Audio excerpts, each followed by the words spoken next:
things you kind of need some of those characters that can kind of control the neutral space, while at the same time, once you get them into a corner, having the options that can kind of swarm them down and kind of snowball the offense. So she's done that for quite a while, and I think people are starting to recognize that, and that's why she's been so dominant and so has such a high pick rate throughout this entire season. So Yeah, I mean, even with the past champion graphic that we have from our production, I mean, Hotaru's been such a just dominant character throughout the past weeks, winning.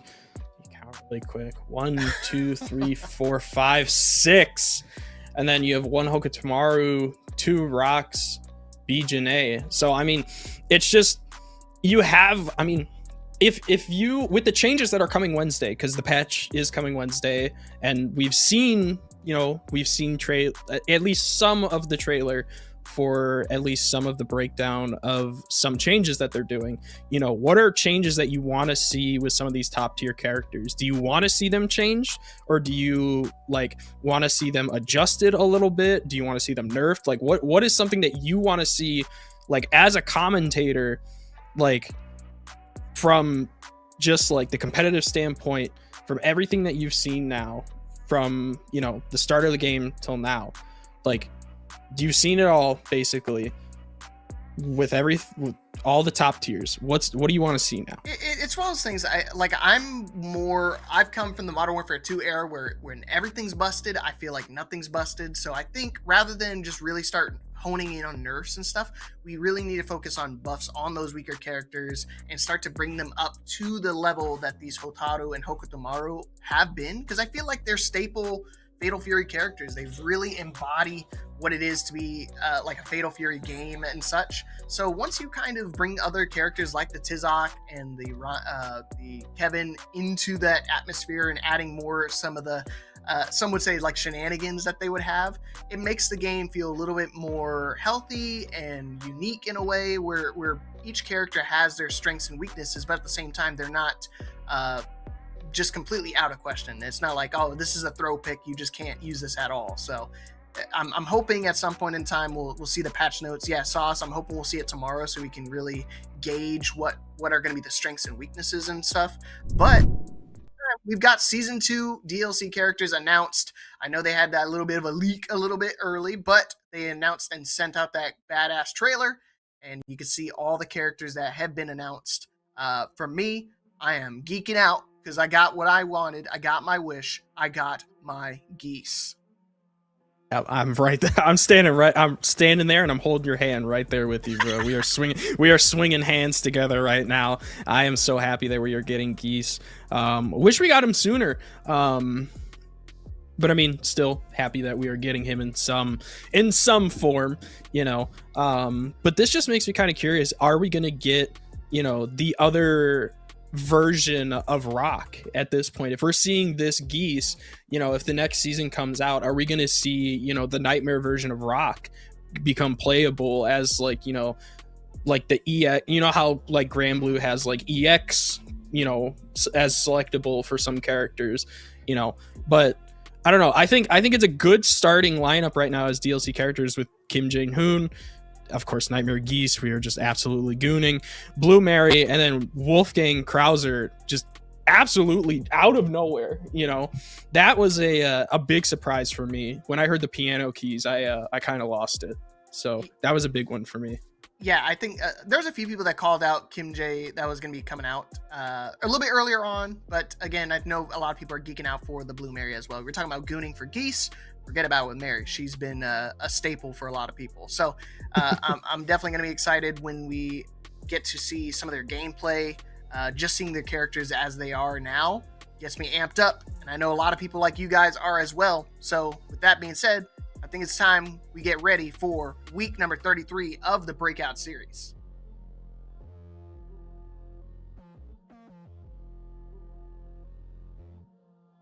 Yeah. Oh, okay. Yeah. Dude, honestly though, for real, Wolfgang is one of those characters that I said I was going to full send it on Geese. However, I might dab a little bit in that Wolfgang Krauser. That's all right. Yeah. You know, first pre-show, we'll get it. Yeah, I feel you 100%. And you were talking about people predicting, Kim before as well. People predicted Blue Mary. I'm pretty sure like 3 weeks into the game, people were like, Blue Mary's gonna be in this, like when the first like season, kind of like came out, people were like, oh, Blue Mary's definitely coming out. She's gonna be a playable character. So I was not surprised with them. And then I saw Kaiser and I was just like, oh, that's gonna be an interesting character selection there. But tell me. I wonder if they're gonna just make her when I'm glad that also they're releasing them at such a consistent level. I mean, one character each and every month is definitely going to help shake up the character picks quite a bit. I know for some players, I mean, like Nash, when my first came out, he was really on that grind. Chun-Li, same thing, got all into like that legend status. So with popular characters like the Kim and Geese and Mary, I definitely see potential swaps for mains for a lot of players. I mean, for someone like me, I've been kind of trying to play with the Rock a little bit, but I've definitely been holding out, so to speak. So, I mean, just like how Stars was when Miatis came out in Tekken, once Geese comes out, I'm full sending it. I told him I'm fully committing to the Geese.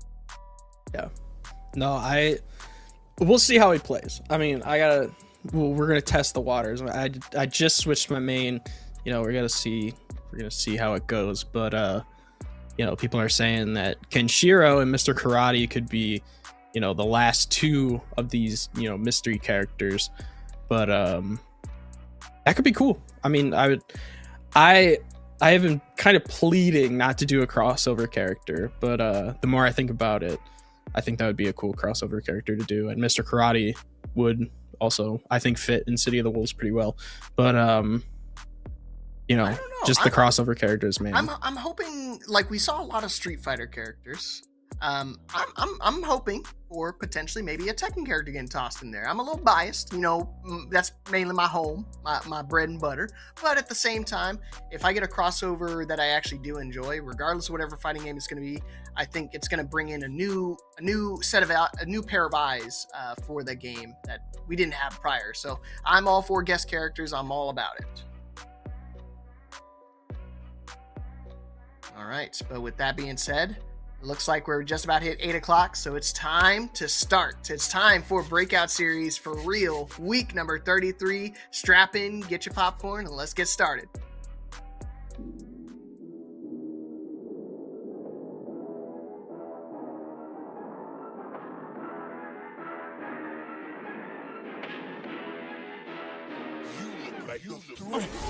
Down on the last interaction, and that will do it.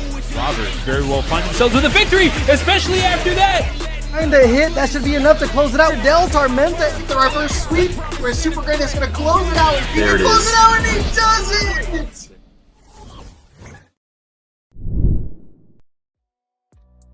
All right, everybody, welcome back. We're here for real, week number 33.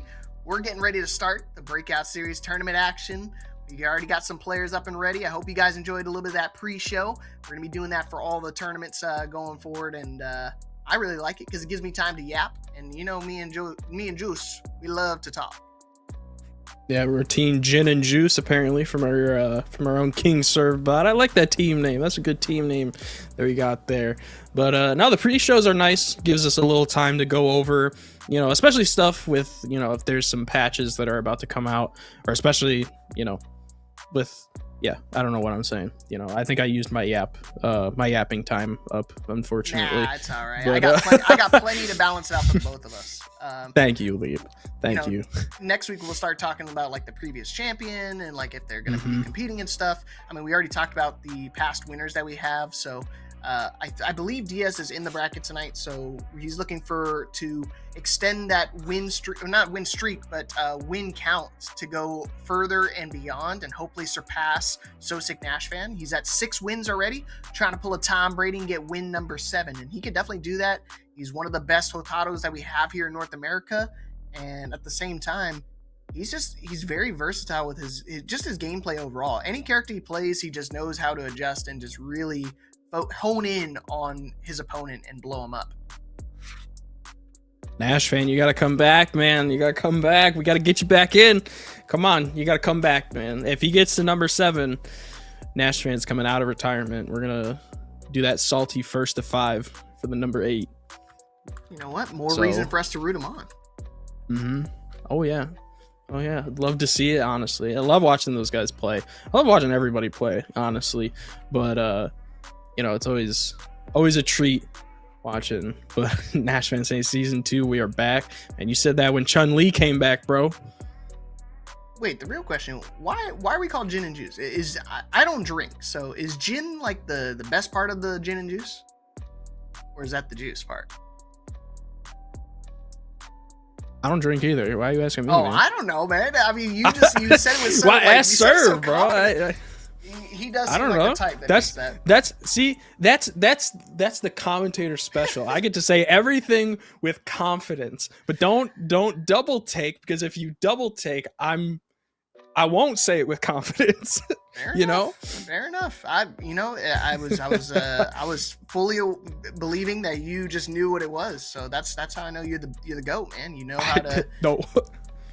You should have just been like, yeah, 100%, and I still would have believed you. So yeah, because me coming from Utah, like drinking is like outlawed basically out there. I lost my GOAT status, bro. I've been gone. We lost that. We gotta bring it back.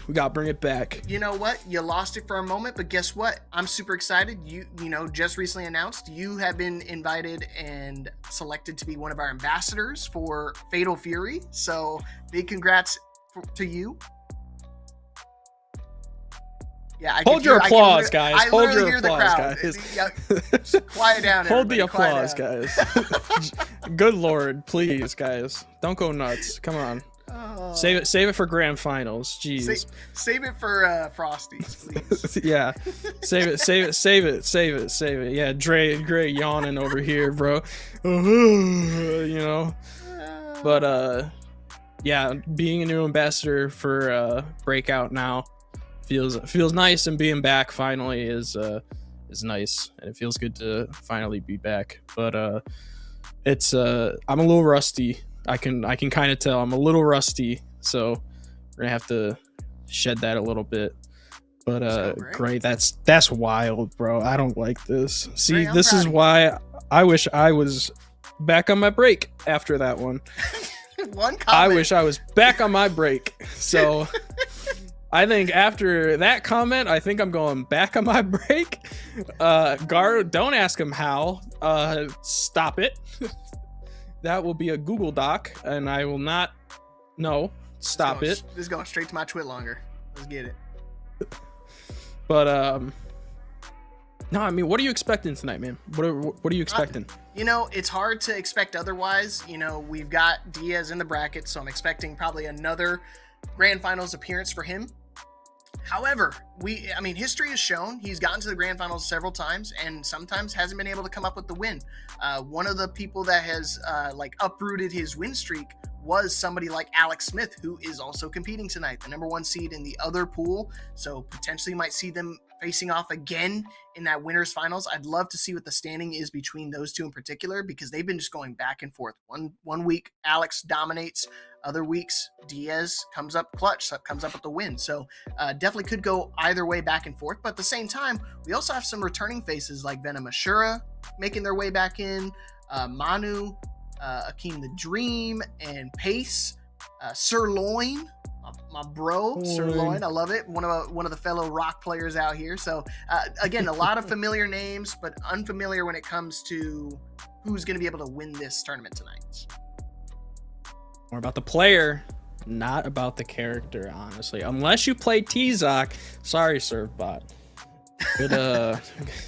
Good luck in the losers bracket, pal. But it's just I'm curious to see how everybody's gonna do, especially with we got 2 more days, and then everybody's rank, and I totally forgot about this too. Everybody's rank is basically gonna reset on Wednesday. So everybody's gonna have to regrind for their rank. So good luck with that. I'm not gonna be playing ranked for a while, because I ain't gonna be in that mess. Are you kidding me? Yeah, okay, but you know, it'll be interesting to see, because I know like Pace is probably the only Gato that we have in the bracket who consistently will like place in top 8. So it's always interesting to see, you know, characters and players like him get in top 8. So I don't know. I'm curious to see how tonight is going to go for sure. I think It's always about the player's mentality. Yeah, I think Venom Ashura does play Gato as well, so we might see a little bit more Gato. That's actually lined up as one of our stream matches, which is going to be a lot of fun. King Serbot, you know, obviously talk about, but we got our first matchup on stream. I believe it's Clutch. Yeah, D-Gens Clutch versus RR Ripple. So some Ken Masters coming up on screen. Love to see it, going against the Terry Bogart. Ripple and Clutch. You said RR Ripple? I definitely did say RR. It ain't for Railroad. What? That's normally the like the acronym for RR. It's like Railroad. He could be trying to run a train. He could be trying to run a train on him though. Okay. Right. Oh, Shadow Realm. Stop coming at you. Did they already started cutting me out? Clutch off to a dangerous start, and that DP right out, putting some. I like the space away from the corner. That's always a good thing. Oh, dude, double fireball EX, bro. That's OD. I like it. I like it. It literally was OD. Oh, jumping in, rock you. Careful in the corner. Combo red. Didn't believe that. Oh, and Clutch gotta be real careful in a tough spot. Fights his way out the old-fashioned way. Surprised he tried to go for the combo that swap sides, but potentially, no, just gonna go for a forward throw instead. Just a hair outside of SPG, but as well as he's gotta pay attention to where they position it. Ripple, I think he has a sliver of the SPG. I can't really tell them. I don't think Ripple has enough, just because he doesn't have that aura. Not to say he doesn't got aura in real life. But he is putting that pressure on. Gonna go for that full Rekka. Yeah, and launching the fireball. So that Clutch is just gonna, you know, he's gonna step right on it. Yep. And he did the slow version too, which is real smart because he slows it down just enough. Oh, the counter! He tried it, but not gonna work on Ripple. He's too ready for it. Way too slow. To the corner, level 1 expenditure. Wow. How about one more? I like the double usage of both supers there. I didn't know you could break the EX there. I'm taking down some notes. Once again, getting hit by that DP, just put some space away from the corner once again. Oh, and getting hit with the light too. Ripple coming out strong, but DP from Clutch now getting some damage on the board. I'm surprised, like if you're gonna wake up DP, I'm surprised you don't try to use at least some of your resources. Level 2's been sitting for quite a bit.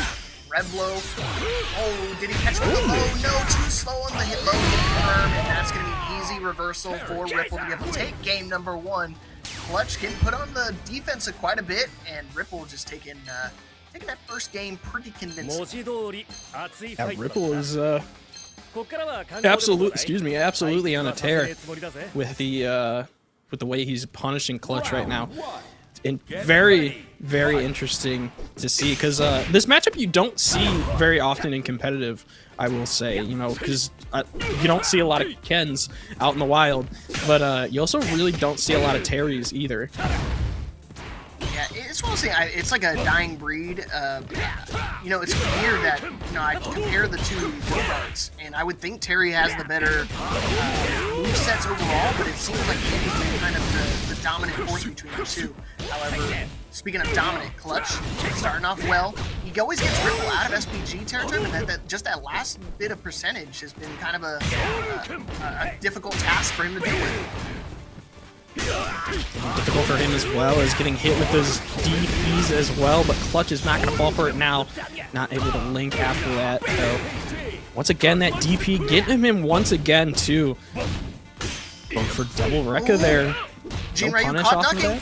Oh! One more mix. Fireball, just going to slow it down and immediately going to go for the standing C. Good call right there for Clutch. One more round here to be able to tie things up.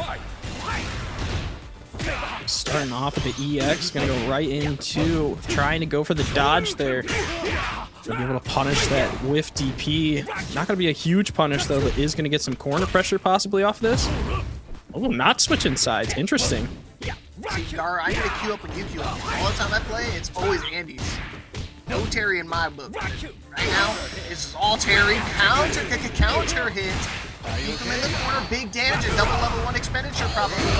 Wow. You're getting the tall hit off of Buster Wolf, and you're getting like power geyser between the cheeks. So now you're tying it up. So now Ripple able here on set point now too. Able to possibly send clutch here on an early losers run. Come back here. Nice. Oh, absolutely. Once again to bring it back. But one thing I really want to see, I want to see Clutch start to use up a little bit more meter. He's been holding on for level 2 for a bit. Even if you're going to go for a low confirm, he tried to go for it last time, just not able to find it. And again, the counter lore, just buttons after buttons and crouching. Light punches can really make dividends for these players. Oh, God. Just that raw SPG and raw Tatsu is going to get saved. The Ripple's not going to be able to punish it, unfortunately. Raw SPG, look at all this pressure that he's getting in the corner, dude. He tries to go for dodge once again, but counter hit, able to punish it. But unfortunately, I think this might be all she wrote. Oh, not quite enough. Trying to use Rev Guard, trying to get himself out of the corner, but yeah, I smelled that coming from a mile away. You want to hold Rev Guard for as long as you like, but at some point in time, the green throw is going to come out. Good stuff for Ripple. 2-0 victory, moving on in our pools. Clutch, not out of this yet. Double elimination bracket tonight, so still can make it through on the loser side of things. I hope I do, because I love seeing my boy Ken come up on the screen. I'm a Ken player in Street Fighter, so it really hurts me to see him get blown up here at Fatal Fury. Yeah, I mean, good stuff for both players, honestly. Clutch definitely in the first game, you kind of saw the struggle there. Then the download kind of came in, you know, you definitely saw him, you know, I'm not going to say, you know, wake up a little bit because, you know, Clutch is definitely a very good Ken player. But, you know, he was definitely getting the in and outs of this Terry player, but Ripple is just insane, you know, he's just such a in-your-face pressure, you know, forward Terry. It's scary, you know. It's just, he's a scary Terry. Yeah, yep. That is literally his nickname. So I mean, it makes sense why once he gets, you know, Clutch into that corner, it was just impossible for him to get out and try to breathe. So definitely a good adaptation from my boy Ripple, swarming him down with the Bogart breath and just locking down that match. He's got his work cut out for him though. He dealt with Clutch for game 1, but next up he's got Alex Smith, one of the favorites to win the event, let alone just make it into the top 8. So got his work cut out for him. But hey, again, you play like with that ferocity, anything's possible. Oh yeah, I mean, if you play like how you just played, you have a for sure chance to move on, you know. And like I said, it's not as much as about the character, unless you play T-Zoc. It's more about the player. It's how you're playing. And you know, if you play like how you just played, you got a good shot. That was a good performance right there for sure. All right. But who we got speaking coming of up next, T-Zocs. Yeah, speaking of T-Zocs. Oh boy. Man, Servoc's gonna be mad at me. We got King Servbot and we got Venom Ashura, and you were saying that Venom is rocking the Gato. I believe so. I haven't seen him in a while, but I remember the last time I seen them play, they were playing the Gato. So I know Pace. I think I remember them playing because it was like a Pace and him going against each other in a mirror match. It was a lot of jumping around. So gotta keep a keen eye on those Gato players because they you know, you kind of turn a blind eye to them and then they kind of teleport in a couple flash bombs and then next thing you know the game's kind of flipped on its head. That's fair. You will, if you play against Gato, you will be jumping around a lot. You will be in the air for quite a bit. You will be up here, there, you know, you'll be all over the place, you know. But be interesting to see what Serbot has been a key, like just key main, you know, T-Zoc. So I know it's been a struggle out here for the T-Zoc mains, but he's been doing a decent job with T-Zoc, I will say. You know, been doing a good job. It's just, see, this isn't about the player now. This is about the character. You know, this is not about how the player plays. This is just how the character is. You know, this is not a representation. Because let me tell you, King Servbot, if you play him in Tekken, he will mess you up, and he will make fun of you, and he will not care.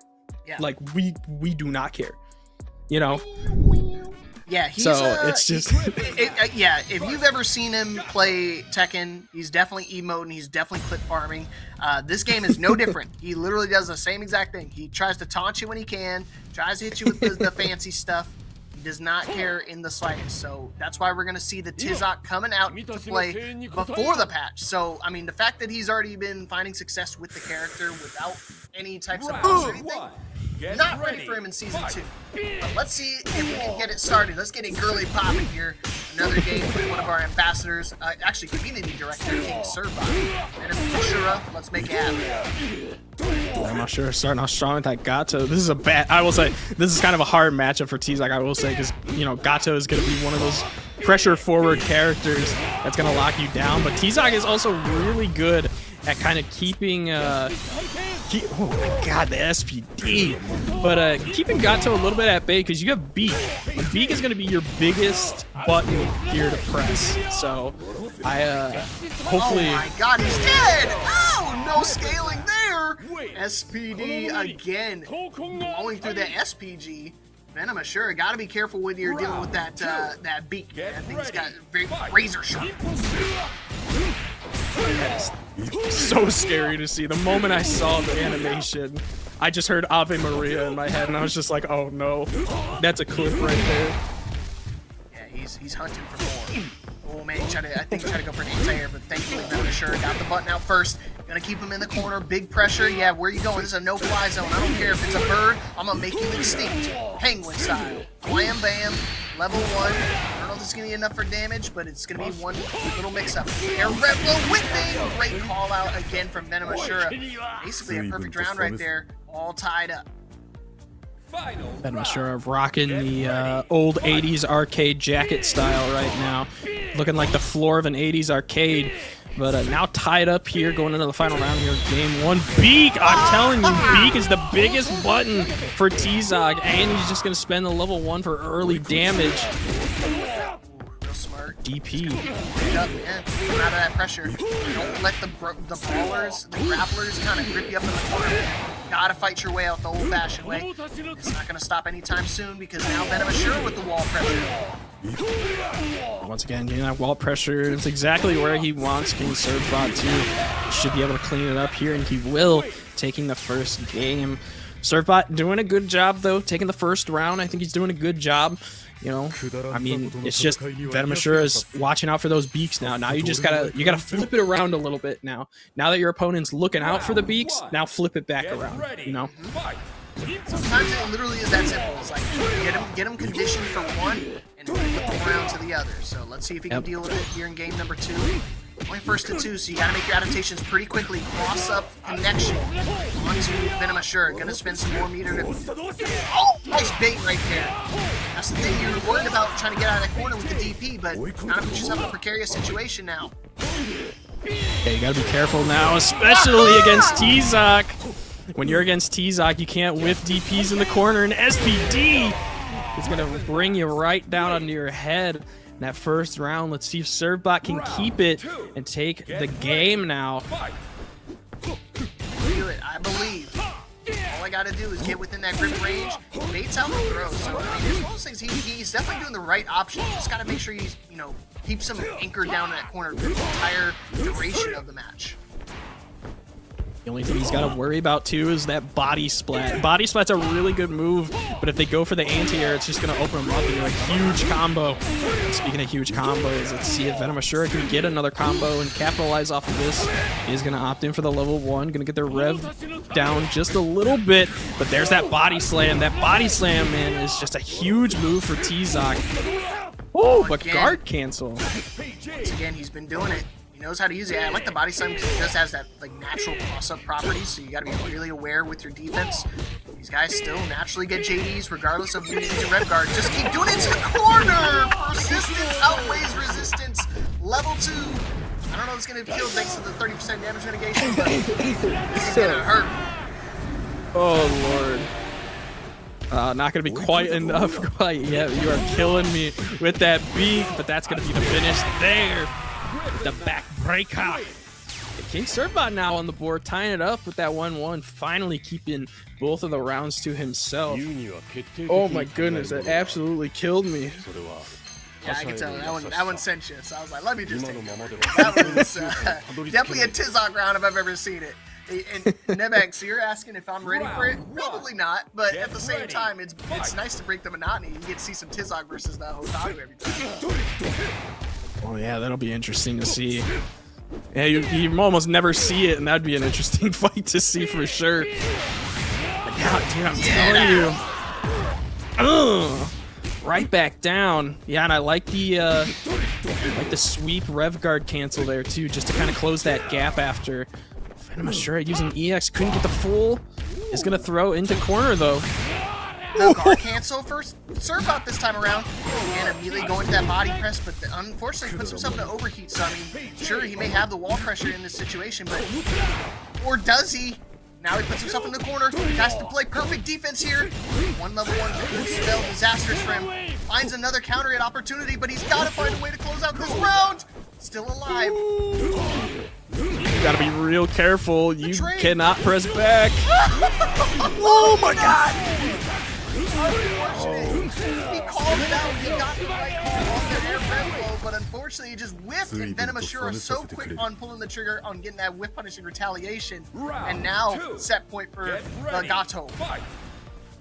Gatos are coming out to play, man. Don't count out Servbot though. Playing absolutely out of his mind, man. I thought that man was buffering a 720 for sure in that corner. I felt it in my bones. You know, that was a third strike Hugo, you know, in my bones. I'm in the corner, I'm cranking it. Boy.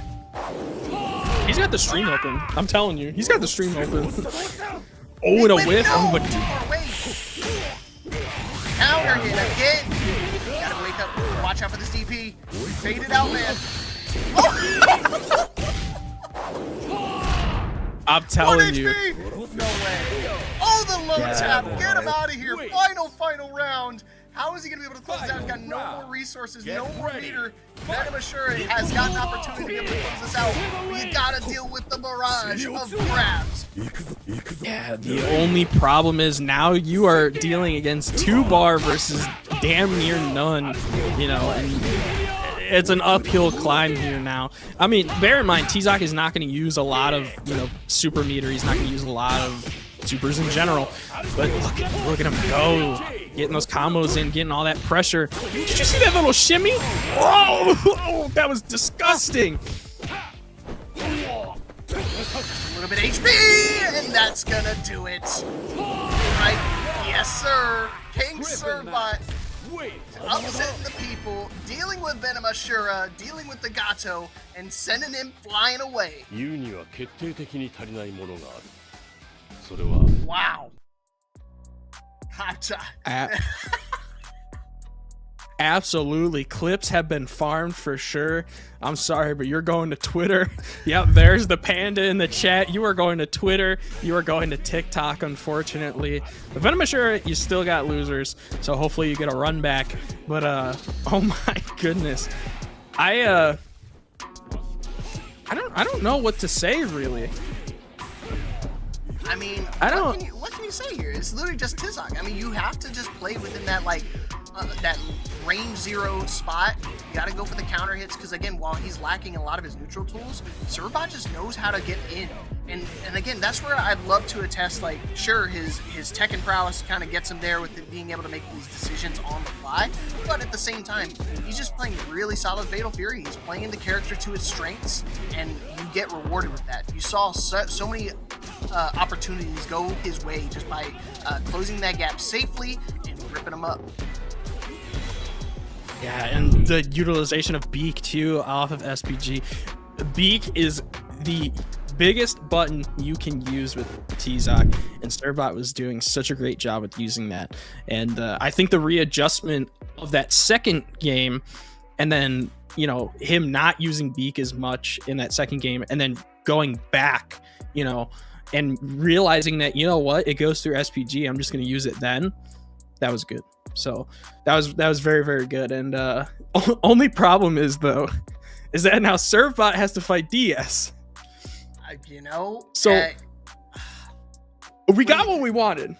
Yeah, we definitely got what we wanted. I'm excited to see that match. That's going to be a top 8 qualifier, so that's definitely going to be a sick match coming up later on. Definitely can make it happen. I'm not going to count him out in the slightest. I know Diaz knows how to deal with the normal Fatal Fury players, but sometimes you got to be versatile with your gameplay, because sometimes these guys just don't play how they normally play. We have a lot of Tekken players making that transition over here, and they have been really, really strong. So tonight's no different, but let's go to Leo Rocks versus Makanaki. Oh my god. Makanaki GG and Leo Rocks. The Leo Rocks not playing rock. Kind of mixed me up a little bit, not gonna lie. Thought honestly was gonna be a rock player. Nope. Absolutely mixed me up. It might be a Leo player from Tekken saying Leo Rocks. I hope. Dude, you're so smart, man. Unless their name is just like we have Leroy. Sometimes maybe it's Leroy, it's Lee Rocks is their name. Maybe. Get a little creative. It's like spelling Ashley with an E-I-G-H. Ooh, I kind of blacked out for a second. What did you say? I said it's like spelling Ashley with an E-I-G-H. I don't think I've ever seen that before, but Leo Rocks is going to take the first round off of that super with that double DP break there. I've never heard that before, dude. I'm being 100% serious. Never seen that before. Never heard of that before. That's crazy. What about Matthew with like M-A-T-I-E-U? What? Alright, I'll quiz you on it later. Right now, alright, sounds good. Leo Rocks is just kind of lighting it up right now, playing super fast, Fatal Fury, and that's what you do sometimes when you're playing on top. You don't have some precarious situations. But Makanaki, really struggling to get in. Put the hands on the chest. The CPR super coming out, just holding Rev right in the corner. Absolutely scared. I'd be scared too, honestly. The Hotaru. Now a little good opening now, getting that DP. I'm going to be able to get some good damage. Possibly, yeah, I was going to say Rev super coming out too. You're going to get a ton of damage off of this now. It's going to be scaled a little bit, but still, damage is damage at this point. Yeah, it's one of those things you gotta take the licks when you can. I mean, this is great because now you're back at 0%. The delayed landing costs you up. You gotta be ready for it. I'm always Rev guarding every time I'm dealing with a jumping Hotaru. The Rev blow, don't test it either, man. You were trying to be a little cheeky with the green stuff, but not gonna happen, not gonna work for him. Makanaki bringing it back, ties things up. What a call out. Yeah, definitely got to be careful, especially against Hokutomaru's when you're calling out that SPG, because that is one of their special moves. Oh, look at all that damage that they got off just that one conversion, and the wild punish now too. It's gonna hurt. Not gonna be enough to kill. Just trying to close that distance with a low tap. Not gonna be enough to build up towards another meter, but Leo Rock's got a big hill to climb here. Yeah, you just keep spamming Red Blow. He can't react with it. In overheat, don't have access to Red Blow. We'll see Leo full advantage of it. Guard crush, no combo though. Interesting. Kind of. Okay. I honestly thought he was gonna get the full guard right there, but I'm kind of the multi-hit kind of interrupted him, unfortunately. And Makanaki GG is gonna take the first game. That white lipstick is crazy work, but good stuff for game number 1. Leo, Looks like he just. what were you about to say? I was gonna say, my man looks like he just ate a bunch of powdered donuts. I mean, rubbing on the hair too, man. He's just dyeing his hair like that. Pull the white stuff out. You dye your lips like that? I mean, hey man, I've seen crazy. Lips don't have hair. I've seen other colors beyond the white. To say that, I've seen black lipstick. Yeah, leap. Oh, you're talking about lipstick. Well, dude, my brain go funny because I was like, dude, how can you dye? Bro, you can't dye. My brain was like, you can't dye your lips. Lips don't have hair. Like, what are you talking about? I thought you said you don't drink, bro, because I don't know, whatever you've been sipping is making you see some crazy colors and some crazy ideas. I'm not this crazy combo routes. Not able to get that confirmed to level 1, but it's okay. We got the easy low into OD, and now set point. Round 2. Overheat doesn't even matter at that point. Just gonna close it out. Now on set point 2, right into it. Oh! Get that DP, and once again, counter hit 2, gonna get some big damage off of this now. Man, it's so weird seeing this too, because, you know, you had, you know, Leo Rocks kind of starting it off strong, starting it off in the first game. Now it's kind of, you know, that momentum shift. Woo. Yeah, he's got to find an opening now, because it was one of those things he was playing so passive before. And Makanaki just needed one little opening to be able to kind of open up Leo Rocks. Access to SPG, but are you going to have an opportunity to use it? Comes to the combo, gives him a moment of respite, but that looks like that's going to be enough to do it. Big boy damage combo, level 2 access as well. He'll try to go for it all. Did he catch it? I think this here? hits. No, it whiffed. Yeah, it's a bad spot. Did he catch him either? Oh, shoot. Wow. Alright, good stuff to Makanaki. Leo is playing really solid defense, but unfortunately, there's a lot more to the game than defense. Offense is key. I didn't pay $80 to block. Paid $80? I pre-ordered the game, man. You got robbed. Well, you gotta get the DLC, and you gotta get all the stuff with it. You know, I'm putting money into the game. DLC was free. But, you know, like I was saying before, Leo Rocks had a good start coming in. You know, he started off super strong. He had that first round. In that first game, he was looking super strong. And then out of nowhere, you know, Makanaki GG just came out of nowhere. After that, you know, after that level 2, that Rev Super, that was it. You know, I think that momentum shift was just out of nowhere. My man blasted right in. Yeah, Trying to see right where, into game number 2.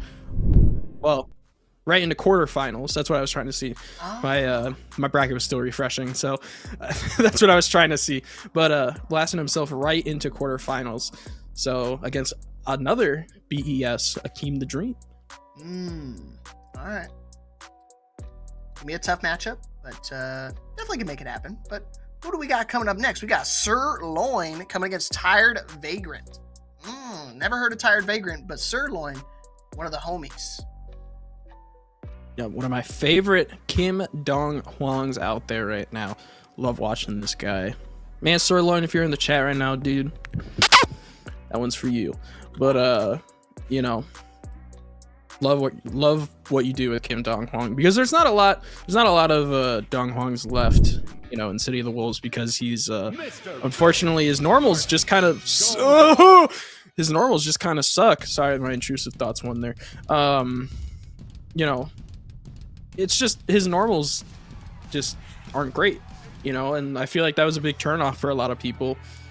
But Mr. Big, man, tell us about Mr. Big, Leap. Yeah, he's one of the newest characters to be added to the game. He's got some great neutral tools, great chase down opportunities, so definitely got to keep an eye out for Mr. Big. And again, could potentially be a moment where you're not prepared for it. You haven't labbed the newer character quite yet, maybe. But you know, I'm not too worried about Sirloin. Definitely one of our stronger competitors out here. But let's see if we can deal with Mr. Clean. Yeah, just like you said, and even somebody in chat saying looks like Mr. Clean versus the Joker. But it's gonna be an interesting thing to see, because, you know, Sirloin, we know him to be a trick of the trade in the sky, you know. But you know, Mr. Big can kind of shut that down really quickly. But Sirloin, I mean, crazy start already for Sirloin. Already get rid of the SPG. Again, real interesting that some players like to put SPG in different positions. The damage mitigation, obviously the most, if you save it to the very end, you get 30% damage mitigation. So I'm surprised people are not kind of leaning on that until the inevitable patch and nerf come Wednesday. yeah, it's really interesting, but I don't think it really even matters with him. Wow, Tired Vagrant coming out of the bushes, taking the first round here. And I'm gonna be honest, I think Mr. Big in this matchup kind of takes it. I don't know how you feel about that, but in my opinion, I think he kind of takes it. It's tough because like I don't see any Dong players. It's weird that I say that, and he's been kind of one of like the base characters, the base rosters, and I've seen more gameplay on Mr. Big than I have on Dong. I think the biggest thing is just when it comes down to it is range, but not even that. It's just like Mr. Big, like we're seeing now, he can close the gap so quickly where, you know, Dong Huang can't get into the air and start, you know, the game that he wants to, you know, start, which is, you know, you want to start your shenanigans in the air as quickly as you can, you know, but you know, Mr. Big can close that gap so quickly with, you know, that EX dash in that he can do. Could have killed. Okay, we're still killing.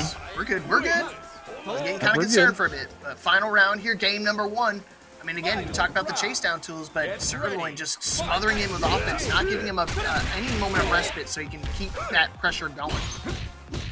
Well, I think that's the adjustment now. I think he's now realizing that, you know what, I can't do air shenanigans at this point. I think it's full rush down now. You know, this is what Kim J is gonna look like, you know, on Wednesday. You know, but this is the adjustment you have to do against, you know, Mr. Big.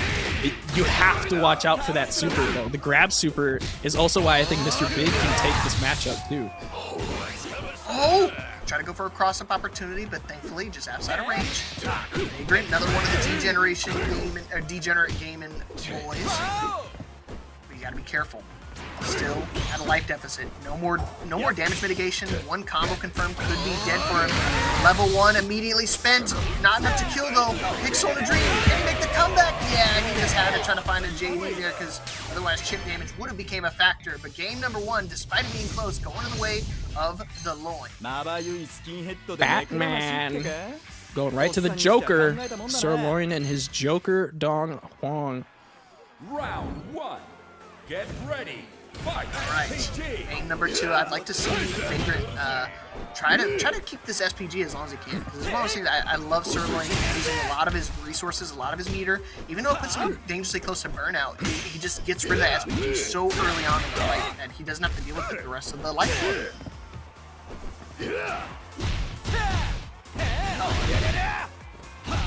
Got it. Red blow, luckily he's ready for the defense. Not overcommitting too much. Just using honest buttons. That's kind of weird to say, honest Dong Huang, but that's what he's playing right now. He's making it happen. He's making it work, making it look good. The setup. No, the counter. Tyler just gonna press him through to get out. Call out. He knows the pressure ain't real. Oh yeah! Oh no, he could have got way more out of it, but it must have been a counter attack. Counter after counter, what is going on? Just going back and forth in his spot. Overhead, now he's doing a full mix. Awesome, not gonna work on him. It's himself to burn out, but a throw is enough to be able to close out the round. He knew he can keep the pressure going, pedal to the metal offense. He's gonna secure that round. One more for the set. Yeah, like the flip over grab. That's always a good option that you can do. Once again, starting it off strong, but yeah, that SBG right into the combo is always a good little get away from me moment. Just to kind of reset. Doing it once again, gonna get a counter hit, not gonna be able to DP. Yeah, that DP is weird, unfortunately. It's kind of I don't know. It's just weird.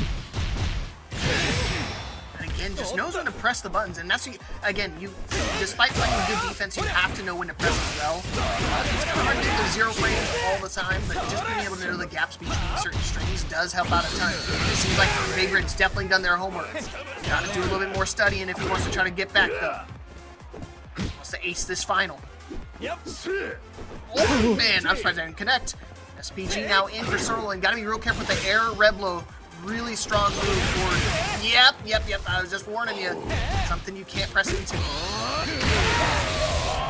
Oh, and I love the confirm off of that too to take it. Now Sirloin will move on 2-0. Little shaky to start off there, but Sirloin was able to adapt pretty well and take it 2-0. Tired Vagrant will still in it to win it, of course.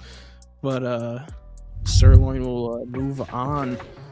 But man, I'm telling you, it was shaky. It was looking very shaky for Sirloin there. Bro. Sirloin knew exactly what to do. He made the adjustments. It was tough because I mean, the sad thing is he actually did know how to play against Mr. Big. I was hoping Vagrant could take advantage of that.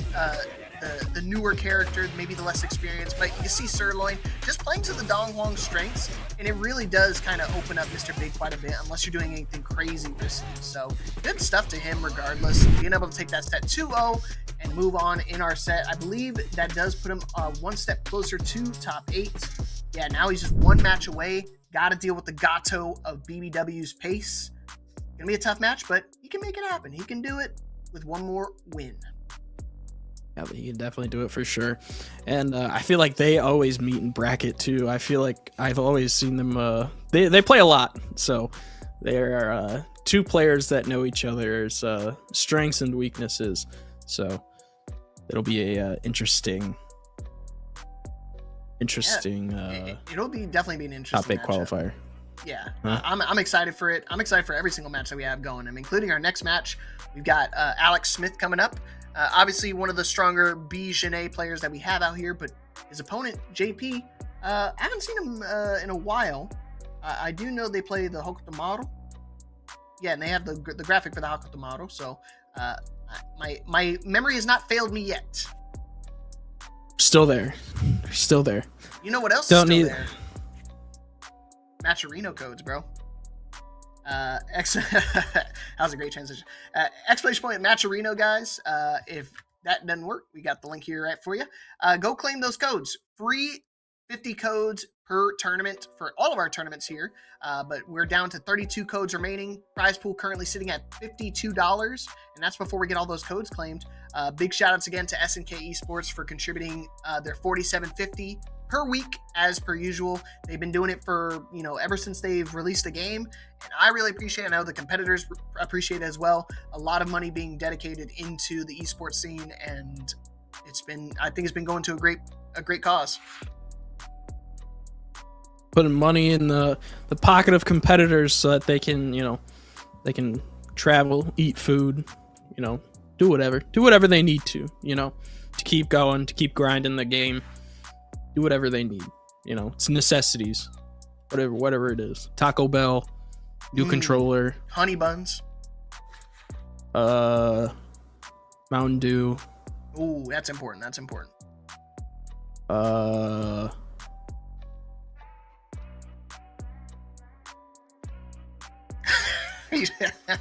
Some more lipstick.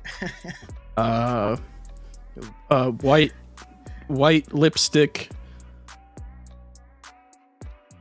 There you go. Hair products. Riftbound TCG cards. I'm just listing off my birthday, presents. What I want for my birthday at this point. I want to say he's just listing off his Amazon wish list right now. He's just like, man, if I could money, get this, beard brush, Camaro, gel, girlfriend. It's all right. Like I said, like we were talking about earlier, man, girls are overrated. You got the boys, you got the homies, bro. The certain orientation that you may or may not enjoy. So I know Grey Crow and Garu are avid men enjoyers, so big shout outs to them. But yeah, I'm excited. I think Alex Smith has a pretty good opportunity to win the whole thing. I don't know, man. After seeing King Servbot play that T-Zog, bro, he might go all the way. I don't know.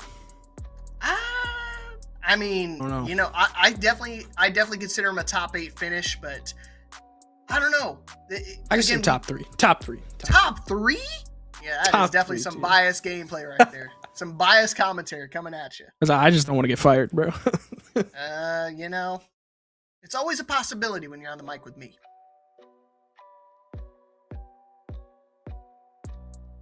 Why you drop? What do you mean? It's always a risk. You put me on the mic, man. Nah, I'm just messing around. I love it. I love it out here. Breakout's been holding it down. I can't believe we're already at 33 weeks for Fatal Fury. It feels like this game just came out. We got season 2 right around the corner, and this game feels so fresh. It feels like it just came out, and there's still so much more to learn about the game. Still a lot more characters getting added in. So All right, JP won. I definitely seen him All right, before. JP. My bad. I forgot. I forgot. See if JP can kind of dethrone the basically the number 1 seed, like you were saying. Is this the number 1 seed? No, I mean just on this pool, I believe the number 1 seed would probably be whoever got close to winning last season, which would have been DS. But this is Well, they're in different even if you pools. I would say even if you do put him in number 1 seed, this is still a great choice. This man is putting boots to ass right now. Wow. No. Yeah, Let him play! Dude. Let him press a button, man. He pressed a button! There's the Yeah! Oh, the cross Oh, up! here we go. Oh, 1 health in a dream, bro. G access as well. See the Oh, red my bar man coming said, in. oh. Oh my gosh! Ah, no! He tried to go for a little light punch, but unfortunately the airborne properties from her just make it dodge. She's got some balloons that she can flick at any time to kind of slow her descent. So good call from Alex. That was actually really dicey for him. He almost started bringing it back at 1 HP in a dream. Did not even care. You saw that switch. That man went from 0 speed to 60. You know, he was like, all right, my turn. I'm pressing buttons now. Look at Alex go, man. I mean, it's just buttons beyond buttons being pressed with this BJNA. I mean, he's number 20 for a reason on that leaderboard. So, Oh my goodness, look at this damage. Sealed with a kiss. Not going to be able to kill, but again, this is another opportunity where he's one button away from being able to close this out. Oh, the high counter! It puts her airborne, so yeah, as well as you got to make an adjustment for it, but it's okay. Alex Smith recognized the situation, didn't want to give him any opportunity to break that comeback like he did that round 1. Now, level 1 herself, be able to close it out. Two good reasons why BJNA is top 5 in my list.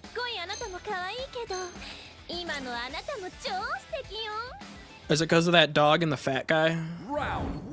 It's pretty close. I'm more the dog and the band type of guy. Okay. Pretty close second. I just want to make sure. Represent for the big backs everywhere. Lord, we went from one corner, now we're to the other. JP now getting a little space away though. He's saying enough of that. I'm done. No more. Ooh, the teleport. Sneaking its way in. Again, that's why you have to use Rev Guard to your advantage. I'm glad Alex is one of those players that uses it. Doesn't try to test it out every single time, but, you know, he does get a little uncertain where they're going, and that's where the Rev Guard really starts to get up and back. You see, you know, despite how JP was kind of open up the match, Alex Smith just completely running away with one more round to catapult himself into top 8.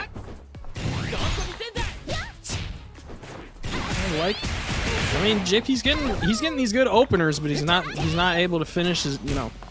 You're getting the appetizer, but come on now. You gotta get your dinners. Ooh, here we go. Good start. Gotta use level 1 here. I like the resource usage.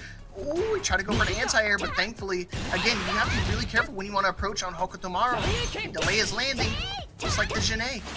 It's real difficult to know where he's going to land. So it's best just to be patient unless you absolutely know where they're gonna land. Ooh, and just like that, it was another scary position to be in. I mean, it's always best just to be patient. And you gotta remember, that's a double hit there, baby. You play Hokutomaru, you play another double hit character too. Oh, no, he keeps getting caught by overhead. Trying to use Rev Guard. Can't get tossed in the corner though. Look at that overheat meter just building and building up, and access to a level 2 is going to be pulling this out. We don't need it. Yeah, just gonna style on him. Not gonna chance it this time. Could extend it even more, but it's alright. Dashing through the snow. Level 2. Closes it out. Moves on into top 8. Pretty comfortable. Yeah. Yeah. I don't. Yeah. Alex Smith. I mean, like he's a state warrior, man. He is. I mean, like I said, he's 20 on the leaderboard for a reason, bro. I mean, he's very strong. I mean, once he gets you in that corner, it's good luck, bro. Best Janae in the world? You know, he's pretty. I definitely put him up there. I put him up there. I'd put him up there. I don't know if he's the best B Janae. Oh, he might be. I don't know who else would be a contender for that though. I'm thinking more like internationally, probably down there in the southern part of the North American region, like in the Mexico. There's a lot of strong Mexican players, but yeah, NA 100% best Janae player that we have. I'm gonna message. I see. Now I'm gonna do my research. I'm gonna message El Colt. I'm gonna see if in Mexico, if there's any like super strong B Janae players. Because now I'm kind of curious. Because I mean, Alex Smith, you know, absolutely strong. You know, but now I'm kind of curious. Is he the best B Janae out there? You know, because like you were saying, and it's not even Mexico just being. I mean, you have, you know, Japan. You have places all over that play City of the Wolves that have, you know, secret killers. You never know. You know, so I mean, I don't know. It's just is he a contender for the best B Janae? Absolutely. Is he the best B Janae? We're gonna have to, yeah. We'll do some research. I mean, even this year's offline events will be the real test. Yeah, I mean, that confirms it for you guys. I mean, he even admits it. And you know what, Alex? I think absolutely you are top 2 because I definitely have to do some research because I feel like there's someone in the back of my brain that I'm just forgetting that I've seen. That I'm just forgetting, and I don't want to like blurt it out there and then like be wrong, you know. Fair enough. Yeah, it happens. I definitely agree. I think you know, as the talk of the town for online and these online free to enter tournaments does kind of set the precedence, but you really don't know until you hit the majors. Once you hit the offlines like Evo, and we got Frosties coming up and stuff like that. Those are the real tests of the worldwide competitors. So, gonna hope that we see you there at those offlines, at the majors. But I know for a fact we're gonna see some of these guys at the next few majors.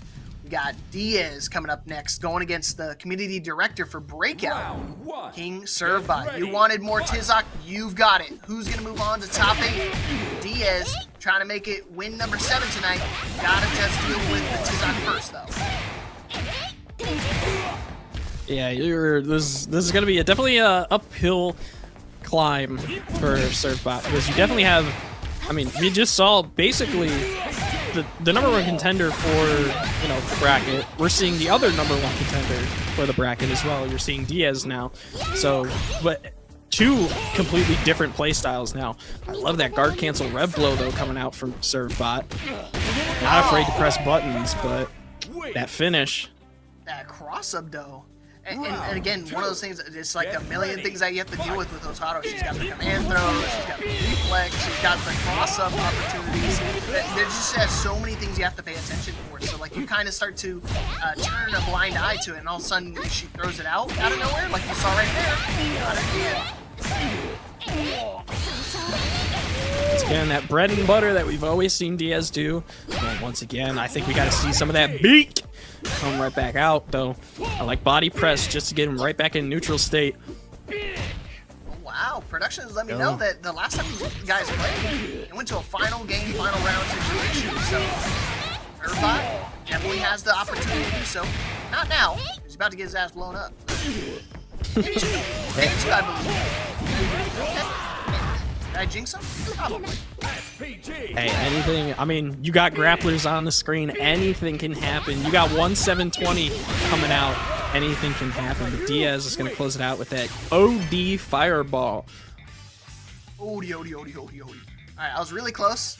Almost brought it back there, but again, once you give Hotaru just a little bit of breathing room and let her kind of do her own, you know, leave her to her own devices, she gets a little slippery. So I'm hoping Servbot can start playing a little bit more aggressive just to kind of swarm him down, because he was doing good when he gets her into that neutral zone. Maybe not great in terms of corner pressure, but in the center stage, maybe a little bit more tangible.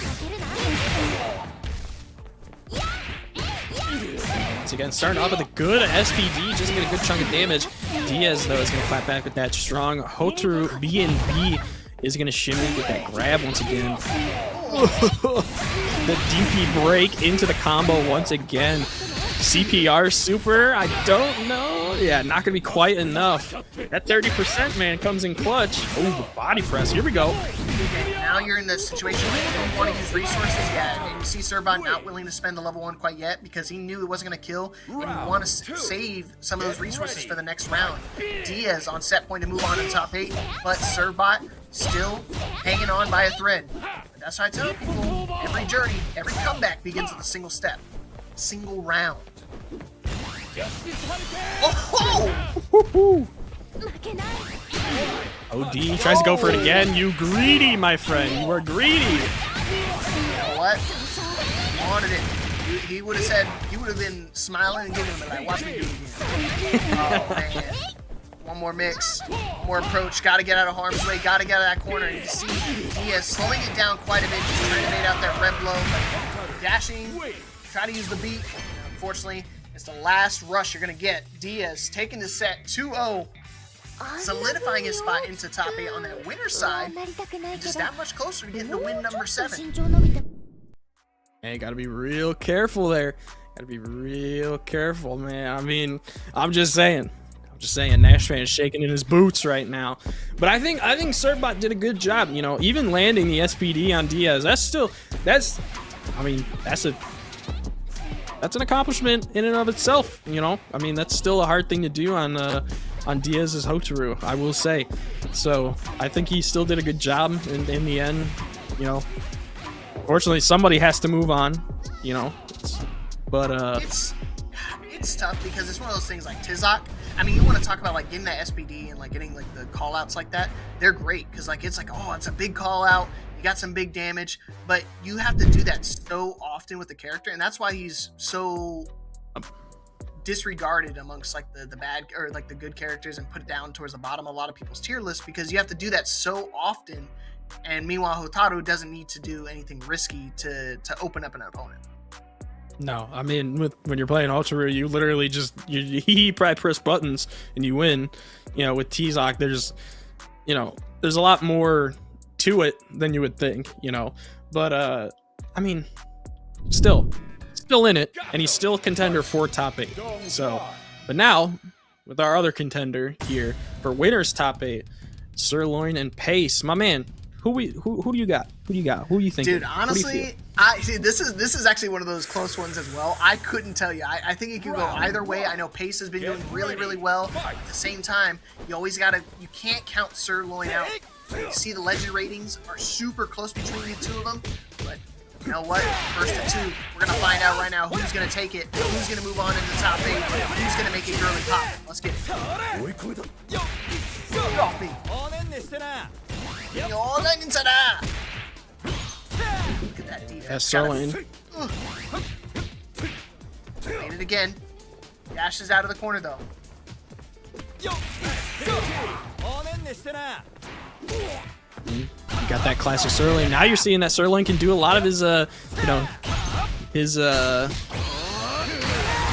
air shenanigans. There we go. My brain was trying to work there. The gears were turning. There we go. We're working. We're rusty, but we're working. You know. Oh, yo, big shout outs to Dr. Sauce again, dropping $5 into the Matcherino. That's a direct contribution right there. I appreciated Dr. Sauce, and I know these competitors do as well. Shout outs to Dr. Sauce. Dr. Sauce, bro. Appreciate you, Doug. Sirloin taking the first game. Pace now, though, getting a good life lead to start it off. I like to interrupt there out of the air. Once again, keep him grounded. Yeah, keep doing it, man. No fly zone here. Double, triple counter hit. Little taps, little light jabs. You see right now, oh, I thought they swapped sides. I think they both, look at how many counter hits they've been. These just both want to press. They both want to be the offense. How did he block that? I don't know. Wasn't JD either? Yep. Thank goodness for that. Sirloin. SPG is in. Oh. The walk up. My man, you just let him walk up on you. Yeah, you're gonna have to use a resource there to close it out with that burnout, but I don't think you mind there because you're kind of tied up. But I mean, Sirloin's gonna have a little bit more meter to work with. But, I mean, Pace, man, just walking up fearless.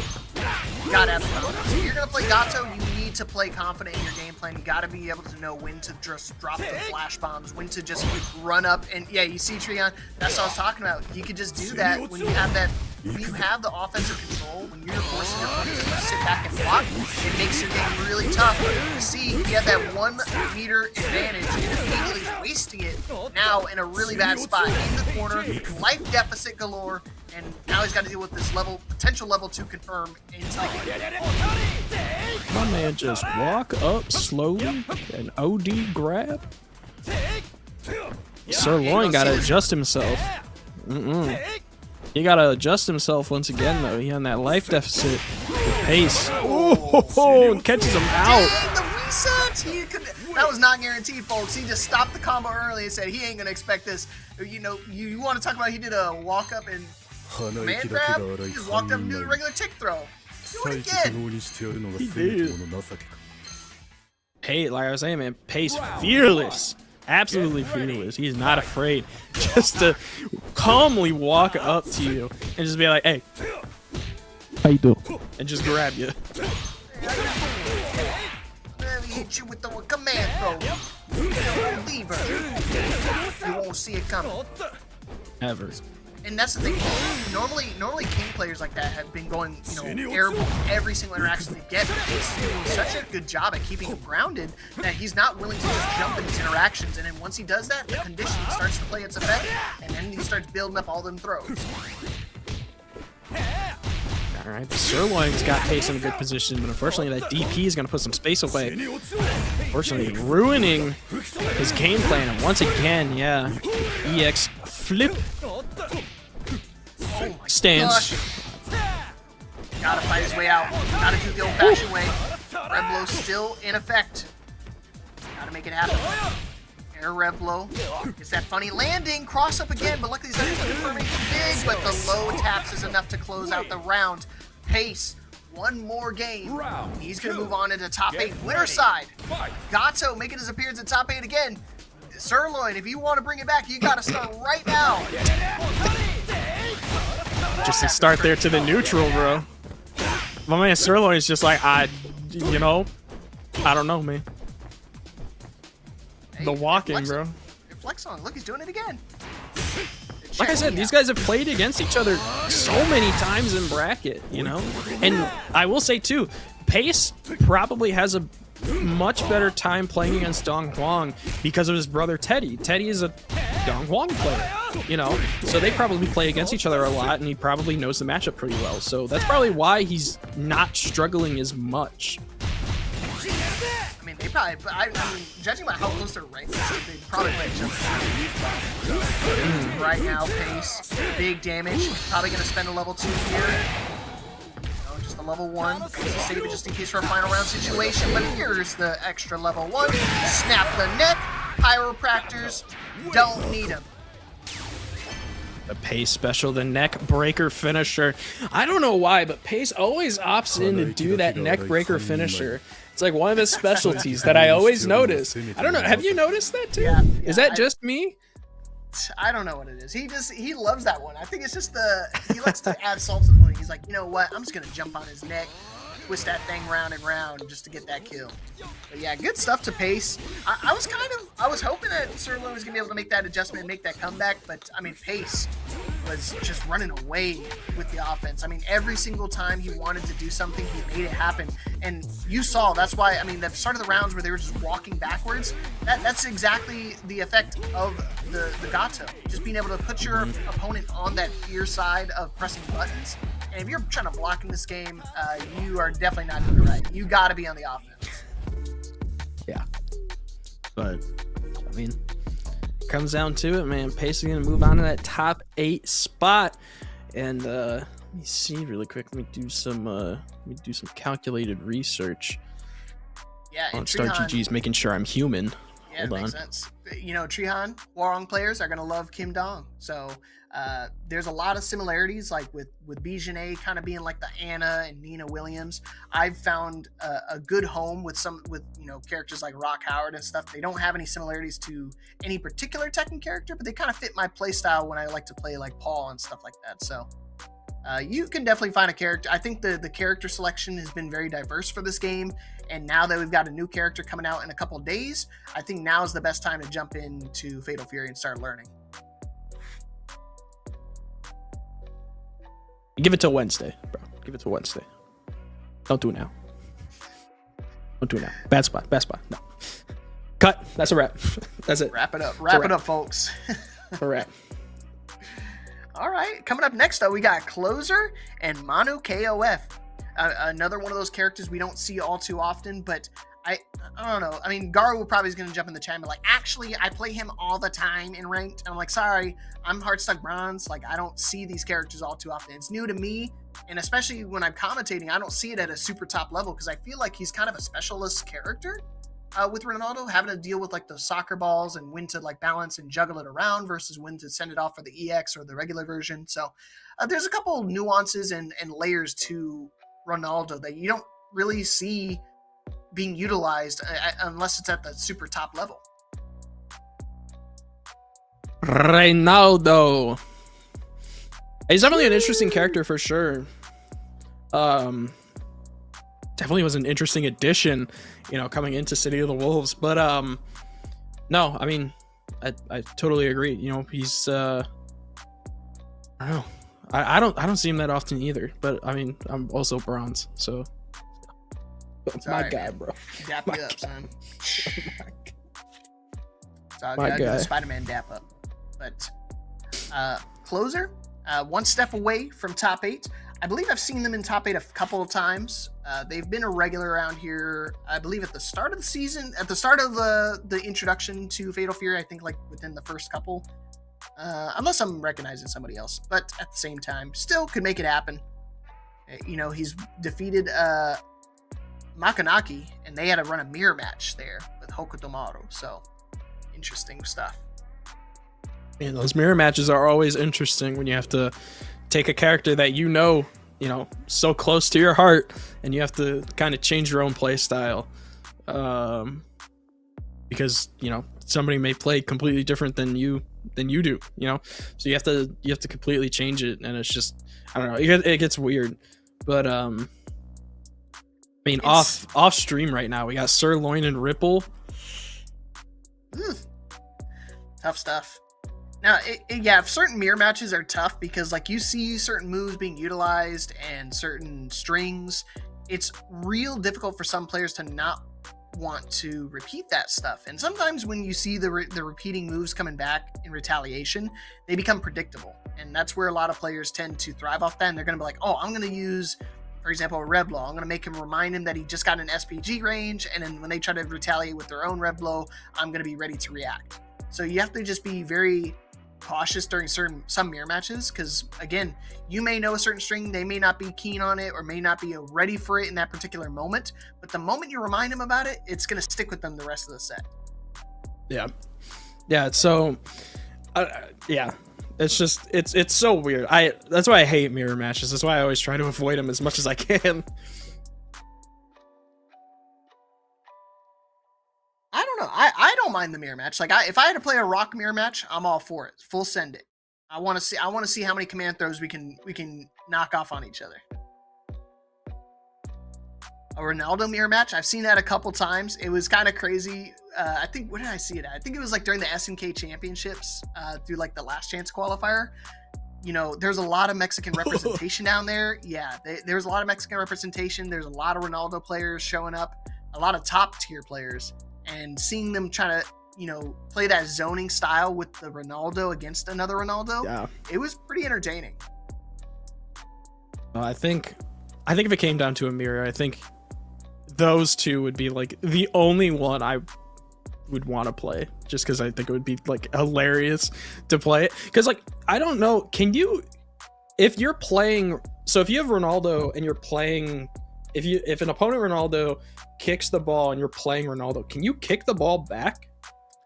I don't remember how it works. Yeah, because the I think it's too slow anyways. I don't know if you can because the frames on it, because I believe you can only get that kick when you have the soccer ball active, so I don't believe you have access to it. Again, it's tough to say because I don't play Ronaldo. I'm not a specialist when that comes to that character, but honestly, it wouldn't surprise me at all to see being able to kind of reflect it back and kind of send it back and forth. The next thing you know, they're just playing like passing real soccer balls back and forth. Yeah, so it would be sick to see that happen in a real tournament aspect at some point. I don't know. I'll have to lab that and see. I don't know if that's a thing or not. I bet you Nash fan knows. Maybe. Nash fan, tell his ass to get back in here before Diaz wins another tournament. Yeah. So, enter the bracket real quick. Just make a loser's run. You'll be fine. Enter the bracket and answer my question about all the lab stuff. That man is a encyclopedia when it comes to SNK games. Truth. Yeah, he started focusing on Samurai Showdown. Alex, are you dipping your toe into Samurai Showdown as well? I thought I saw you playing Art of Fighting at some point as well. So I know you've been at least focusing on some of the games that SNK has been putting their blessing on. Because I know they talked about next season they're going to put a lot of focus onto other titles alongside Fatal Fury, like King of Fighters, Samurai Showdown, Art of Fighting 3. So we summoned him. We were talking about Sam Show. We summoned him. There he is. Yo, I just saw another Matcherino donation, $10. What does that say? Betancourt Rex dropping $10 into the Matcherino as well. Big shout outs to that, because that makes our prize pool currently bump up to $69.75 with 21 codes still remaining. So get that last code claimed, get off the nice number, and let's get these players paid. It's free to do. Log in with your Twitch, your Google, your YouTube, Facebook if you're mega old. Get those codes claimed. Supercell ID. If you play Clash Royale, let me know. Mega old. If you're mega old. Mm-hmm. You play Sam Show or Art of Fighting 3 and you're mega old, make sure to log into that Matcherino too. Don't worry. But thank you for the $10. Super appreciated. But Nash fan, since you're here, man, we got a question for you, you little lab fiend. Can Ronaldo kick the ball back to another Ronaldo? Sham Show is godlike. The game does look That's smooth. facts. I will say it's super smooth looking. It's fun to watch. I haven't really gotten to touch the game at all. So I couldn't tell you how difficult it is compared to like same games like Street Fighter or Tekken and stuff. But yeah, I'll see. Bogart said no.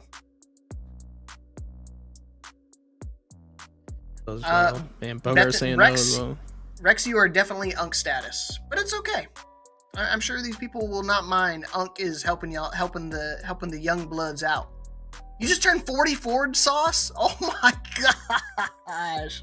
I'm about to hit you with the Kevin Hart. I'm about, damn. Got some young bloods up here. You know, aren't you like 20 something, Juice? Yeah, I'm 25. Mm-hmm. Dang, bro. You guys need walkers here in a minute. It's crazy. GC old folks home, bro. I'm telling you, I'm gonna make it when I get older. If I ever get old and I make it big in the world, the FGC old folks home. Telling you, I'm gonna get a bunch of licensed nurses and doctors to take care of us, and all we're gonna do is play fighting games all day. We're gonna have nice little tournaments. It's gonna be great. It's gonna be great. I've had this idea for a while, and if anybody takes it, I'm suing you. We're going to court. I'm gonna Phoenix Wright you, and it's over for you, pal. But the Objection! FGC old folks home, I've had that idea for so long. I want to open it up. Because, like, it's such a great idea for, They have been running tournaments in Japan. I know they keep putting news articles out for when, like, the oldest Tekken tournament winner would happen. And they would basically host Tekken tournaments at, like, these retirement homes. So, you know, I know Sirbot knows about it because one of the winners was a Panda player. So she won with playing Panda. and I think it was like 80 or 94. So we're getting there. We're getting there. You guys are getting closer and closer, hitting that grandpa status. I'll still call you grandpa, but you know, I don't know if you actually have children or not. I don't know any of you guys in real life yet. You're talking. I hope you're not talking to me, bro. No. Just the old dudes out here. All right. Thank you. Shout out to the old folk. Yeah. Thanks for, I guess, being old. I don't know. Ooh, I can hear the crowd. They're amped up. Here we go. Hokutomaru coming out here for closer. Trying to close out this match. Move that much closer to top 8. Manu KOF. I just know this boy's running 3 tournaments at once. He's not slowing down anytime soon. He's a King of Fighters fiend. At the same time, he's really good at launching the He's also really good at catching these big closeout moves. Catching those hands, brother. I like the JD. Grandpa Garu. I like the JD. Oh! Man, did you see that soccer ball going all the way into the sky to interrupt that Hokutomaru? That's like a matchup specific thing. He knows to toss it up in the air because it's a really good option to deal with that teleport jump in. At the same time, if he wants to delay his landing, the soccer ball is going to catch him, so he's going to have to block at some point. And now he's only blocking. Oh, baits out the rev, but luckily too far away to get that punish. Still a good spot for Mono KOF. Oh, jumping over the level 1. Just get completely baited. Big cross up there to finish it up and get the first round here for Manu. Get ready. Keep this momentum up now. Oh! Oh man, just launched that thing right into him. He's gonna start it. Yep, gonna start his combo here. Now, I will say, it's kind of hard for me to commentate Ronaldo. I don't see him that often. I don't know his combos, you know? I'm just going to be honest. It's one of those things. I think he's a dying breed, especially with this next patch. I mean, I don't know how we're going to see Ronaldo, because I feel like he's been kind of in that middle ground. Breaks his way out of the corner. One more red blow potentially. Yeah, got to use it there. One more mix. Soccer ball just going to try to get that pick up with the slide, but not going to find it, but he tried to teleport out, but too slow. The red soccer ball hits him way too quick. Game number 1 going the way of KOF. Manu. KOF taking first game here. I mean, like you were saying, I think he's kind of middle of the road. I don't think he's, I don't think he's A tier. I don't think he's F tier. He's got one of the better SPGs too. I mean, that thing is far-reaching. So, Mono, showing him how it's done right now. Again, utilizing Rev Guard. I like that. You really got to avoid unnecessary chick damage, cross-ups sometimes when you get back. And see, that's what I was talking about. Teleport completely nullified with the upward soccer ball usage. And look at that again! Counter hit! Manu is in the brain of Closer. Everything you want to do, I know it better. Free! Four hit.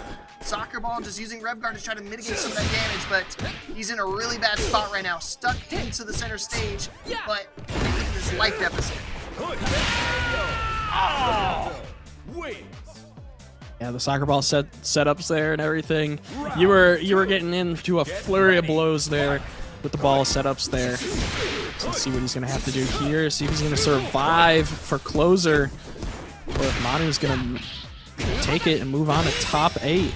Counter hit. Oh, he tried to go for a throw there. Maybe try to reset the neutral. See, that's the layers that these guys have.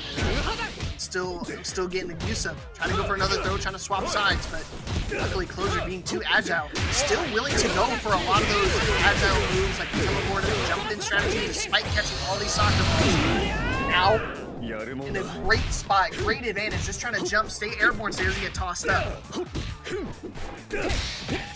He's likely to work with now too. Not going to be able to close it out quite yet. But the Shuriken is going to tap the shins. That's a yellow card right there as well. But a yellow star for him. Final round now. Closer looking to stay alive. Looking for an overhead. Look, he just knows when to pop that shurikens now. Now he's starting to get his mix of the timing. Oh, the overhead. Careful of that. And I like the JD's coming out though from Manu. He knows that those air stalls are coming out, and it's kind of different from what we've seen before, where people are kind of patient and they just kind of take the chip or use rev guard. Manu just knows, and he always gets those JD's. Yeah, Air Rebel, I smelled it coming as soon as he got into SPG range. Cross up, he got the JD last time, but this time getting caught off guard. Still set point here from Manu. Closer, trying to take it to a final game. Can definitely do it. Blocks the follow-up as well. You have to be really aware of it. SPG, not gonna happen. He got the reset there, luckily. And that's speed up to close it out. Had access to full meter usage, but either way, Closer closes out game number 2. Final game situation between these players. Wow, Closer's got that adjustment. He's seeing a lot more things now that are coming out from Manu's kit. But we'll have to see. I mean, it all comes down to this right now. Oh my god, but this pressure that we're seeing from Manu. Alright, he's ready to tech. Surprised he didn't try to read it right there with like a DP attempt, but again, with some of these layers, it's so hard to try to get a hard read in those situations and just call it out. It's so risky. If you guess wrong, you just get blown up for half a life bar. Willing to go with the safe option, going for the throw tech, and so far, brought it all the way back, despite how dominant that start was. Oh, this time Closer getting the throw. Another one! And the low. He's baiting it out, punish on the teleport. He was waiting potentially for either a DP or a level 1, but speaking of level 1, right back at you. Closer taking us to set point. Round 2. Taking it right back, out of the back pocket now. Excuse me. Absolute momentum shift now too. Closer. It's very interesting. Just how much this has shifted. It's very strange. It's definitely caught me off guard. Again, he hasn't been leaning on so much of the jump-ins and teleports anymore. That's why it's been working so well for Closer. Manu knows how to make the adjustments. He knows how to play the neutral Fatal Fury as well. You don't want to go airborne, that's fine. I'm going to start pumping up the slides. I'm going to start pumping up the soccer balls. Back to square one, cancel the teleport. Good call, but he's too ready for it. Oh, the throw to close out the round. Final round between these two. Who's going to move on to top 8? D-Gen's Closer. He wants to get that round. He can do it. Manu still alive.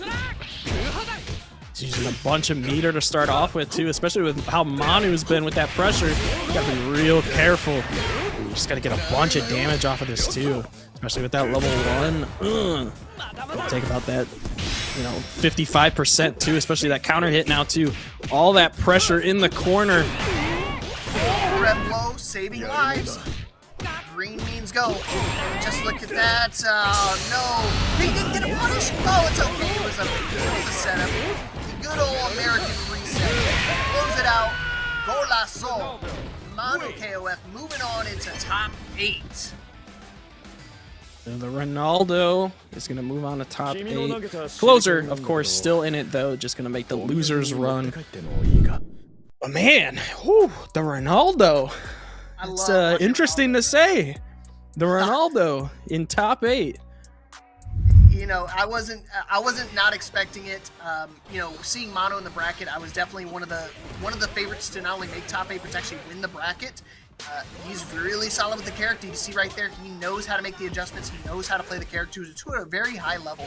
He can play aggressive, play the neutral like you saw towards the end, but at the beginning you saw him play a little bit slower, a little bit more methodical, playing like that zoning-ish style that we see tends to frustrate a lot of players. So once Closer understood that, that's why he started making an adjustment, took us to that final game with that crazy call out, but alas, Manu, master of all, master of Ronaldo.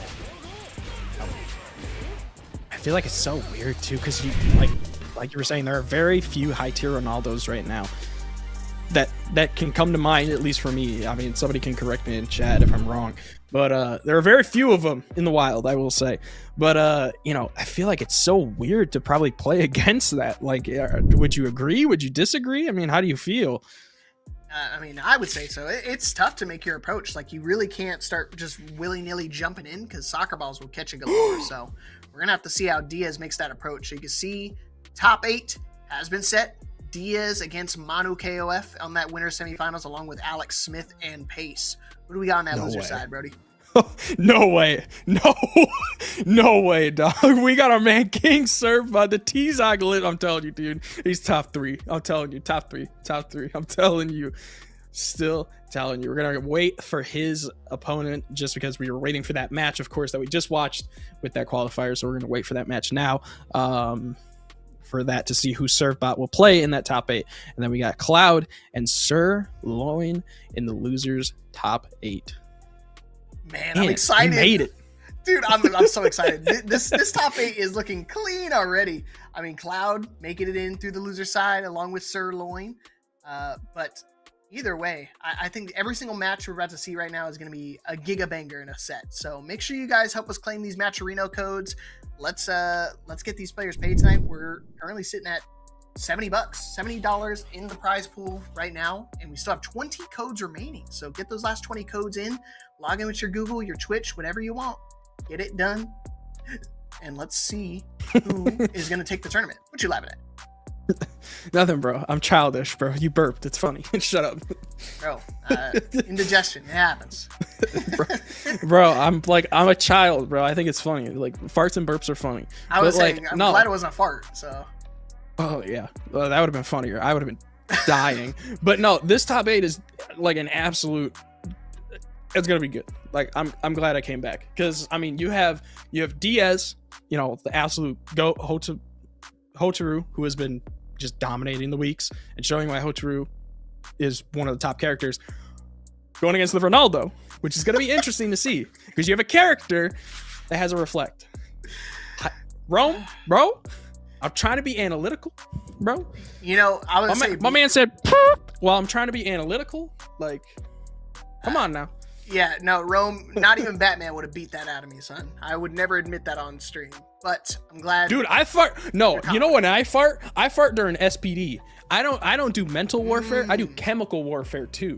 Because if I hit an SPD, bro, I'm doing the worst warfare. I'm doing mental warfare, chemical warfare, maybe physical too, bro. I might flip that chair. Who knows, bro? You know, keep this dude away from offlines, because I just know, you know, he gets on certain characters, he's stinking up the whole joint. The whole place is about to start smelling like a smash. Yeah, there you go. Spartan already said it. Spark Tan already said it. It says smells like a splash. there is. I'm about to incriminate myself. Oh, I'm gonna feel bad. I'm about to feel bad. Do I say it? Well, first of all, shout out to Sauce Man for gifting a sub to the community. So shout outs to you, man. You have been nothing but generous to us. But dude, I hit one of. I'll tell it later. I'll tell it later. All right. I don't want to. No, I'm gonna tell it now. Actually, you know what? I'm gonna tell it now. I hit one of the sauciest SPDs, bro. And this is not in City of the Wolves. This is in Street Fighter. I hit one of the sauciest SPDs, bro. And my God, the Lord had blessed me that day with the best flatulence of my life. And you know what I tried to do? I tried to play it off like it was the chair squeaking.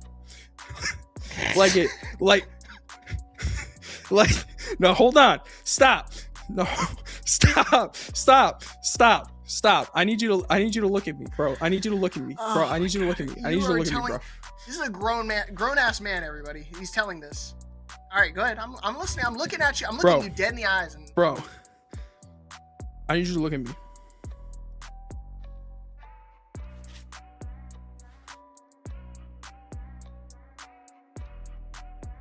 It was bad, bro. It was at Dave and but let me chat. It was after Dave and Buster's food. And it was awful. I mean, get in more. Come on, give me more. It was bad, chat. And I was like, oh, the chair squeaked. My B, I'm sorry. The chair squeaked though. That wasn't me. Like, you can't, like, it doesn't smell like like it does, like, bro. Nobody's forcing him to say this, everybody. This is he told us this on his own accord, thanks to Rome. This is all Rome's fault for having, send his ass to the Shadow Realm. I appreciate this. Thank you. First time ever in Breakout history, I'm not going to the Shadow Realm first. This has never happened before. Guys, just remember, I'm an ambassador now. Yeah, yeah, big congrats everybody to our Fatal Fury ambassador over here, shitting himself during tournament. During a Street Fighter tournament, I'll remind you. Dude, look how cool the posters look. No, don't change the subject here. We're still talking about how you shit yourself during tournaments. All right, Man, top 8 action. No more flatulence. No more burps. It was because of Rome, bro. I'll still blame you though. It's because of Rome. I love you, Rome. Get ready. All of Rome. Yeah, this is the last tournament, the last top 8 before season 2 drops in 2 days. So you guys better enjoy the top tier characters while you got them, because this might be the last you see of them. And I know Alex Smith is ready to enjoy number 20 with the Bijanet, one of the top NA prospects for Bijanet. Pace got his work cut out for him, but can make it happen with the Gotcha. Let's go.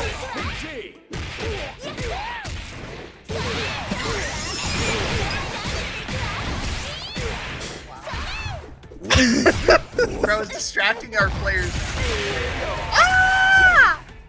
Ooh, but the back spinner, man. Alex Smith starting off strong with that first round. Winners, semis. Now we still got the extra life. I mean, no, they still got. They still have winner sides. Yeah, definitely still an opportunity to make the comeback. But I mean, Alex Smith, a beast himself. Just interrupt. Gotta find options to get out. Yeah, I mean, you got a raid boss to fight against, but I like the patience so far, and I like the JDs. You know, you're getting that health back a little bit. Playing the defense is never wrong. You know, defense wins championships for sure, and especially against a player like Alex Smith, you definitely need that to win this for sure. Because if you can slow down Alex and slow down his game, you can change the pace, no pun intended, of this. Momentum is really a factor when it comes to Gato. You have to maintain a snowball offense the entire way through. This is a great start. It's the mix. Right, he's trying to go for another command, but he gets crossed up. Not going to get enough to kill, I don't think. But then again, this is Bijanet I'm talking about. Alex Smith, he's got the fully optimized combos. This is going to be really, really close. Yeah, I don't know at this point. I'm going to be honest. I mean, Pace had the whole world. He's got 1 health in a dream at this point. Come back, the Reb blow, dude. If you call out that Reb blow, forget about it. That'd been crazy work, crazy call out. But either way, Alex is a man of myths. He knows when to do it. He knows when his opponent's gonna just sit there and just take it. Round 1. Not doing a terrible job though, putting up a good fight against an absolute titan like Alex Smith. But you gotta be careful of those round starts though, because Alex Smith this whole tournament has been starting off strong with those. Once again, getting those big combos starting off as well. Slowing it down a little bit. And it doesn't matter. He's got such a big life lead. He doesn't need to do anything risky. He just run in, double tick throw. Don't do it a third time. Oh, he tried doing it a third time in Pace. Not letting him get away with that. Tech rolls out though. Gotta be careful on the OPCB as well. Could be a little too predictable. Surprised he tried to go for a dive kick. Maybe he's looking for a whiff punish, but again, another throw. 3 times and you're out. All it takes is 3 claps. 2. Get ready. Fight. He really does hit like a truck, honestly. It's tough. Yeah, and there's that round start I was talking about before. You got all that damage. Dude, look at that damage that's just starting off with. And it's 5 seconds in, you know? Working on a perfect. Yeah, she's a double-edged sword. She's got a lot of great approach tools, but you whiff, you're really gonna get punished for it. But now, Pace, gotta find a way. And now, if you guys want Gato to win, you better give him your energy because he's on his last chance, his last hope of staying in his winner's side of top 8. Heat now for Alex Smith. But now you see Pace really pumping up the offense. Hard crush. He's definitely gonna take this because there's still SPG, there's still scaling, and no meter usage either. He really got away with that. Oh, with the break. Yeah, and the confirmed level 1, that'll do it. Alex Smith will move on to our winners finals to go against either Diaz or Manu KOF. Still though, great stuff from Pace. I mean, you honestly, You were getting there. You were getting there, bro. I mean, it was an uphill battle against Alex Smith for sure. But you know, you were slowing down, you know, his gameplay, and that's the biggest thing that you can do in that matchup. And you know, getting Alex Smith that low, it's good stuff. It's good stuff. And again, shout out to Alex. You know, I'm going to keep blazing him the whole night, but it's one of those things. He knows how to play against certain matchups. Smothering a Gato player, not letting him get away with any of the jumps, keeping him grounded almost entirely and throughout the entire match really does show that you know how to play against certain matchups. So good stuff to Alex. Moves into winners finals, guarantees himself at least a top 3 finish. That much closer to getting another win on the board. I believe we're going to be seeing the next side of winners semifinals, which is going to be who Alex Smith will have to go against. See, it's going to be interesting. Like we said, this top 8 is going to be an absolute banger. It is going to be filled with these. I mean, it's just, I don't know. It's these matches, man. I mean, they're going to be something else for sure. And I mean, Rome said it himself. Alex about to get Janae nerfed for real, like 100%. Please, like, you know, please. You know, if he shows up at the major and still like dominates with the Janae, he might single-handedly be responsible for it. So I would not put it past him. But there's so many top tier talents that he has to worry about outside of just like the people, the international talent, but the people here in the country. I mean, you were looking at another one of the powerhouses out here. Diaz did a really strong performance at the SNK LCQ. Was so close to making it into the championship round.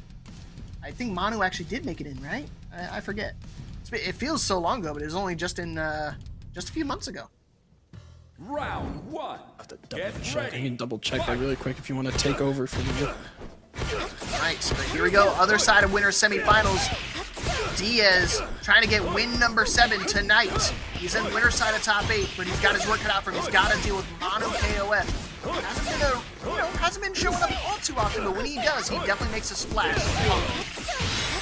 Reflect has to be on the back of your mind as well. You can't sit back and play range game forever. That was Rogue Yoshi? Oh. See, I don't think I saw him. Yeah, what an interesting start with just the Fireball Soccer Ball game. Very interesting with Diaz getting that good opening. Now going in strong. CPR super.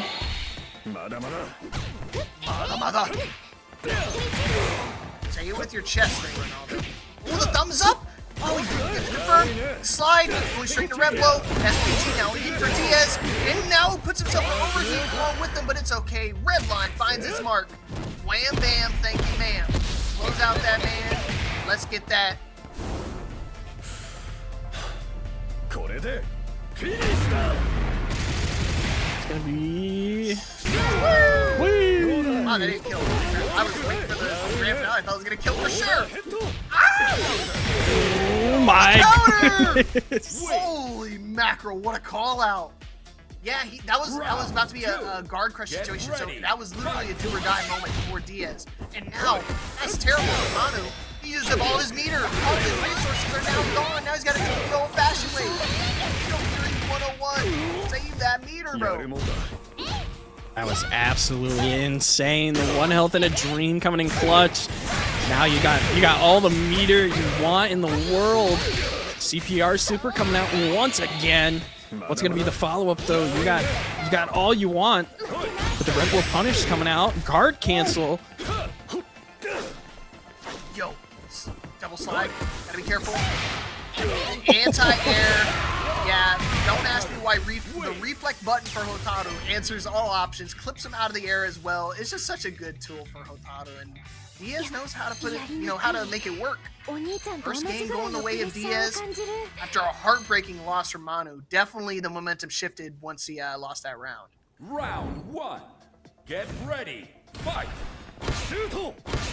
Alright, run it back, Turbo. I'm not gonna hesitate. I'm gonna stick it out with the Ronaldo as well. I know Manu has a couple different characters. Really strong. Ooh. What happened? I don't know. I was kind of thinking the same thing. You said what my mind was saying. You're asking why Diaz has the U.S. flag because he lives in the U.S. I'm afraid. No. Please, bro. My mom's kind of homeless. But now look at that, Manu ducking right over, trying to go for a cross up. Like he's dude, he's trying. Who is this, Sir Loin, bro? Unfortunate. He almost brought that comeback again at 1 HP in a dream. Diaz now moving on to set point. Crazy turn of events. I mean, I thought Manu was gonna be able to close out that round, making that comeback. Diaz playing the upset. Dude, I mean, come on, man. We gotta talk about. I mean, even chat's talking about that block on that cross up was insane though from Diaz. Absolutely nuts. It's nothing. These guys, I don't know what it is. These guys know how to JD everything. I know, but just still. Not me, bro. Not me. Not me, bro. Whoa, that's the copper talking. Oh, nice. Get the pick up, starting to use the Ronaldo games. Reblo get hit with the counter. He read it from a mile away. And they don't have access to SPG, so you got to use your big counter tools. What a call out from Manu. This is a start. But he's got to find one more if he wants to try to tie things up. Get ready. Fight. Let's see if he can stay alive for this. He's doing a good job at kind of trying to bring it back. I like he's doing so far, but he's got to be careful of that corner pressure. Diaz in the corner. That's a yikes moment, bro. I like the counter hit. Now he can start his game for real, and he's gonna get all that damage. That overheat though might hurt him a little bit. And this one thing, once it gets into SPG, he does burn down a little quicker. But hopefully, it's that moment. Just wake up, DP. Oh my gosh, right back at you. Oh, that's the wrong buttons. Combo drops. You know, we were talking about it earlier how sometimes the light controls aren't very consistent for Ronaldo. Going airborne. One more time in case you missed it. No! That's right, they're trying to do a level 1. 4 million frames. You gotta pay attention. Don't get caught by random DP again. The slide! Yes, good call out. Yeah, you got to be really careful from the soccer ball. You block the first part of the projectile, and then you can either slide and get the soccer ball again, or if he's close enough, like right there, he catches it with the low. Wow, great awareness of his positioning from Manu. That was a Ronaldo round if I've ever seen one. Yeah, absolutely. Finishing it off at that slide. Absolutely. Now being tied up right now in semifinals. This is interesting. You know, honestly, these are two strong City of the Wolves players right now fighting it out. And, yeah, we're seeing the Goofy Goober neutral, the soccer ball fireball.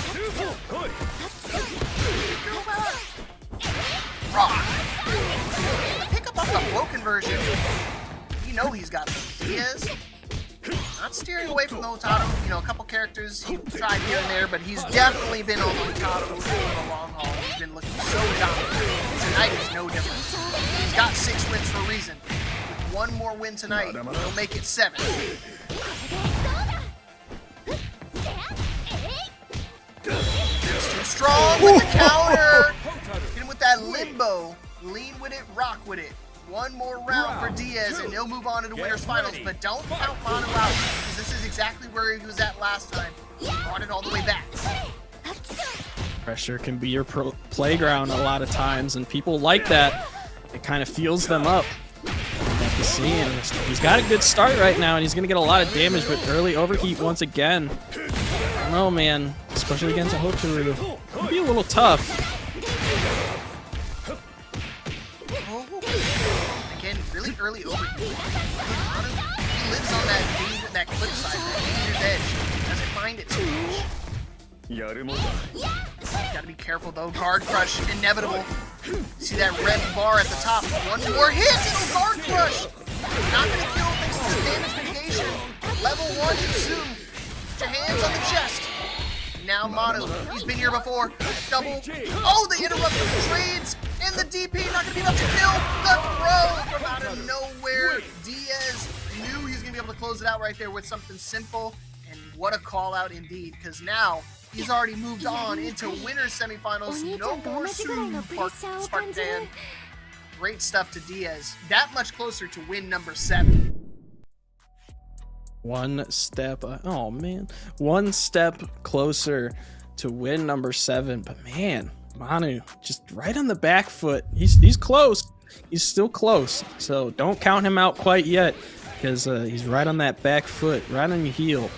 But good stuff to Diaz now. Now he's gonna have to face the infamous Alex Smith, though. That's gonna be a hell of a set that we're about to watch. I don't want to talk about it. A story as old as time, man. They played each other so many times. So many grand finals have been between those two. And tonight might be another one.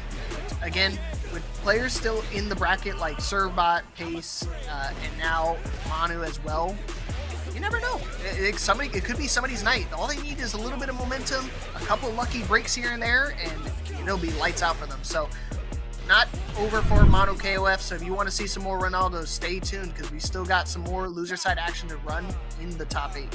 So with that being said, we're actually going to go to a short little break ourselves, and when we get back, there's some more losers run action. Hopefully no more flatulence. Hopefully not, but we'll see you after the break. All right, stay tuned, everybody.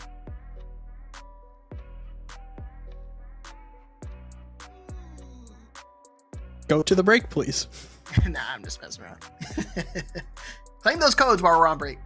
15 codes remaining. So log in with your Google, your YouTube, Facebook.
A hit, that should be enough to close it out. Delta Mente.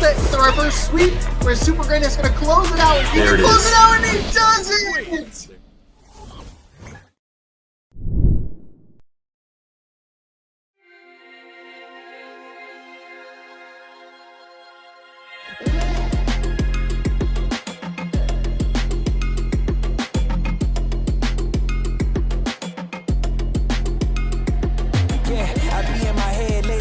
Contemplating all of my goals. Look, will I fold or will I chase them? I got adversity, 2 options. I can handle it purposefully, or I can let it murder me. But sign up for war, point out the target, show me the giants. Hold your applause, just getting started, sending the lions. Ambition ain't for the weak, I see it before I speak. Ready and willing, is you ready for me? But I'm flying away, with or without your end. Oh, you try to make me stay. No, there's nothing you can say, 'cause I'm flying away.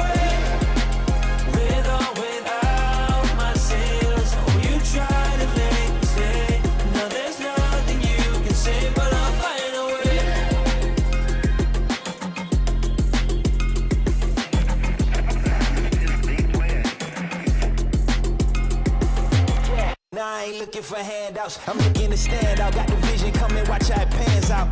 I've been writing my plans down, trying to stay focused, put out the notice. Who the GOAT is, me hands down. Yeah, no time for arguments, I cut out the politics, no. It's all my competence, I could cause your apocalypse. Ambition, it ain't for the weak, get it even when I sleep. Ready and willing, what you ready to say? But I'm flying away.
Big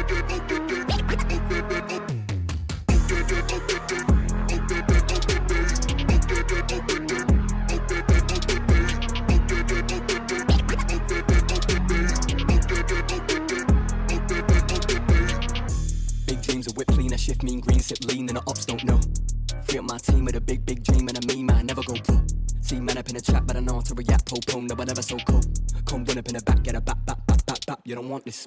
Sexy, sturdy, come and get 30, wibble it, wobble it, curvy. Sexy, sturdy, come and get murky, got girl begging up mercy. Sexy, sturdy, come and get 30, wibble it, wobble it, curvy. Come win up in the back, get a back, you don't want this. Down on the last interaction, and that will do it. Robert very well find themselves with a victory, especially after that.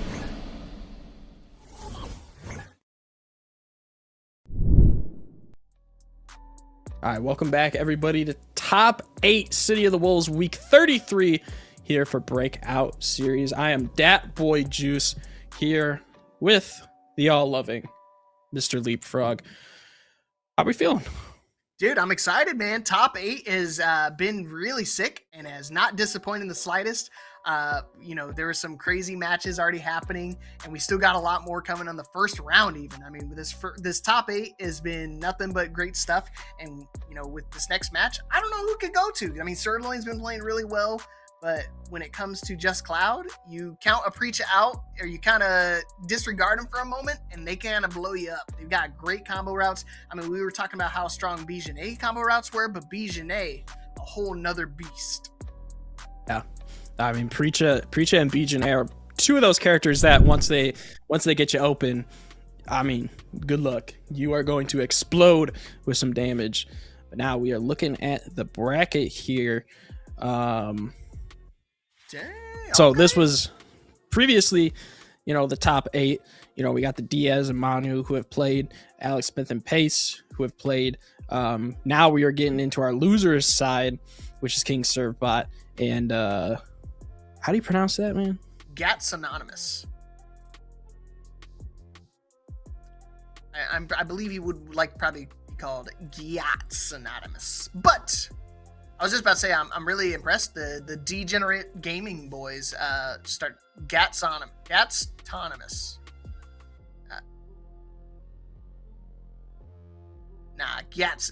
sounds better. My producer is yelling at me because I don't know how to pronounce simple words. But then again, I'm a Tekken player. I can't read to begin with. So you're lucky I even got anywhere close to that pronunciation. But again, Degenerate Gaming, nice to see them make their return into the Fatal Fury side of things. I know they've been focusing in a lot on Tekken, but showing up and making it into top 8 today. But first match we're going to show up again is going to be Just Cloud and Sirloin. Blue bias stuff, You're man. We're free. Yes, we're free. Thank God. Oh my God. Trey, you can't read. That's not true. I can't. We're free, everybody. The big parts of the chat, we're free. But no, it's gonna be a good, rest of the top 8 that we got here. I mean, it's cool to see the variety that we have, because we got the top tiers. We also got some low tiers, we got the T-Zoc, we got. Yeah, so other we got some underrepresented characters. We got T-Zoc, we got Bijane, we got the Preachers coming out, and we got Dong Huang, and Ronaldo. That's what my brain kind of farted there. More flatulence, y'all. I've Yeah. seen it. No SPD needed. He's still brain farting. But it's nice to see the variety that we have for the rest of this top 8. Seeing the Ronaldo, the Gato, and T-Zoc. Seeing the lower tiers finally come out and being in the top 8 is always nice. Yeah, again, you want to talk about the variety. I don't know what it is, but like North American fighting games, regardless of the game, they tend to just play the characters they enjoy and that they like. They don't typically just revolve around the the tier list, so to speak. They don't just lean on the top tier characters. I mean, you see right here with our next match, I don't think a lot of these characters are regarded as like the best of the best, but they still garnish a pretty good player base. It's freaking Cat, man. Cat coming on commentary now as well. Yeah, she knows. Speak your thoughts and feelings. Can you move?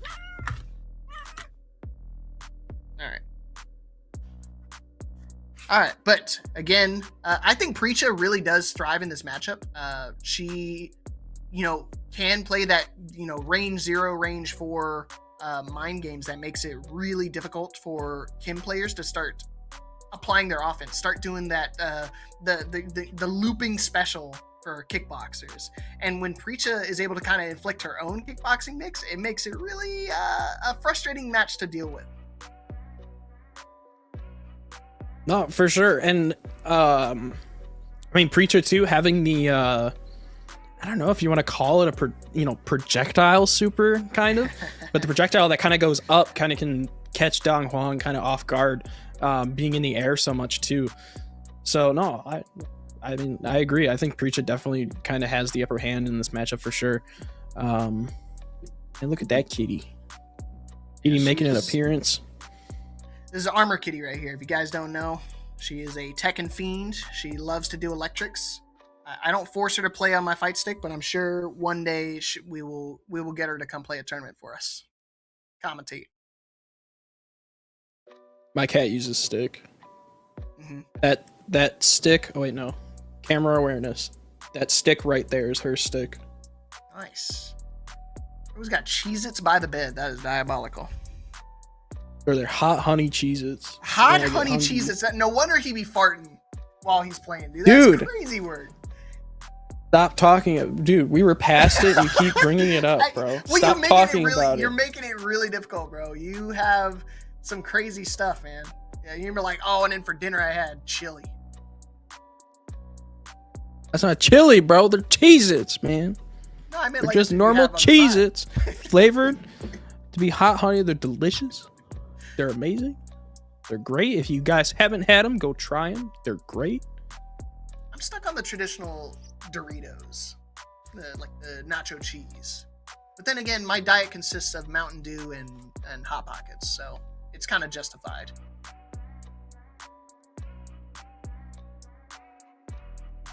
Dorito, regular Doritos. Whoops, we might have missed one of the match. No big deal.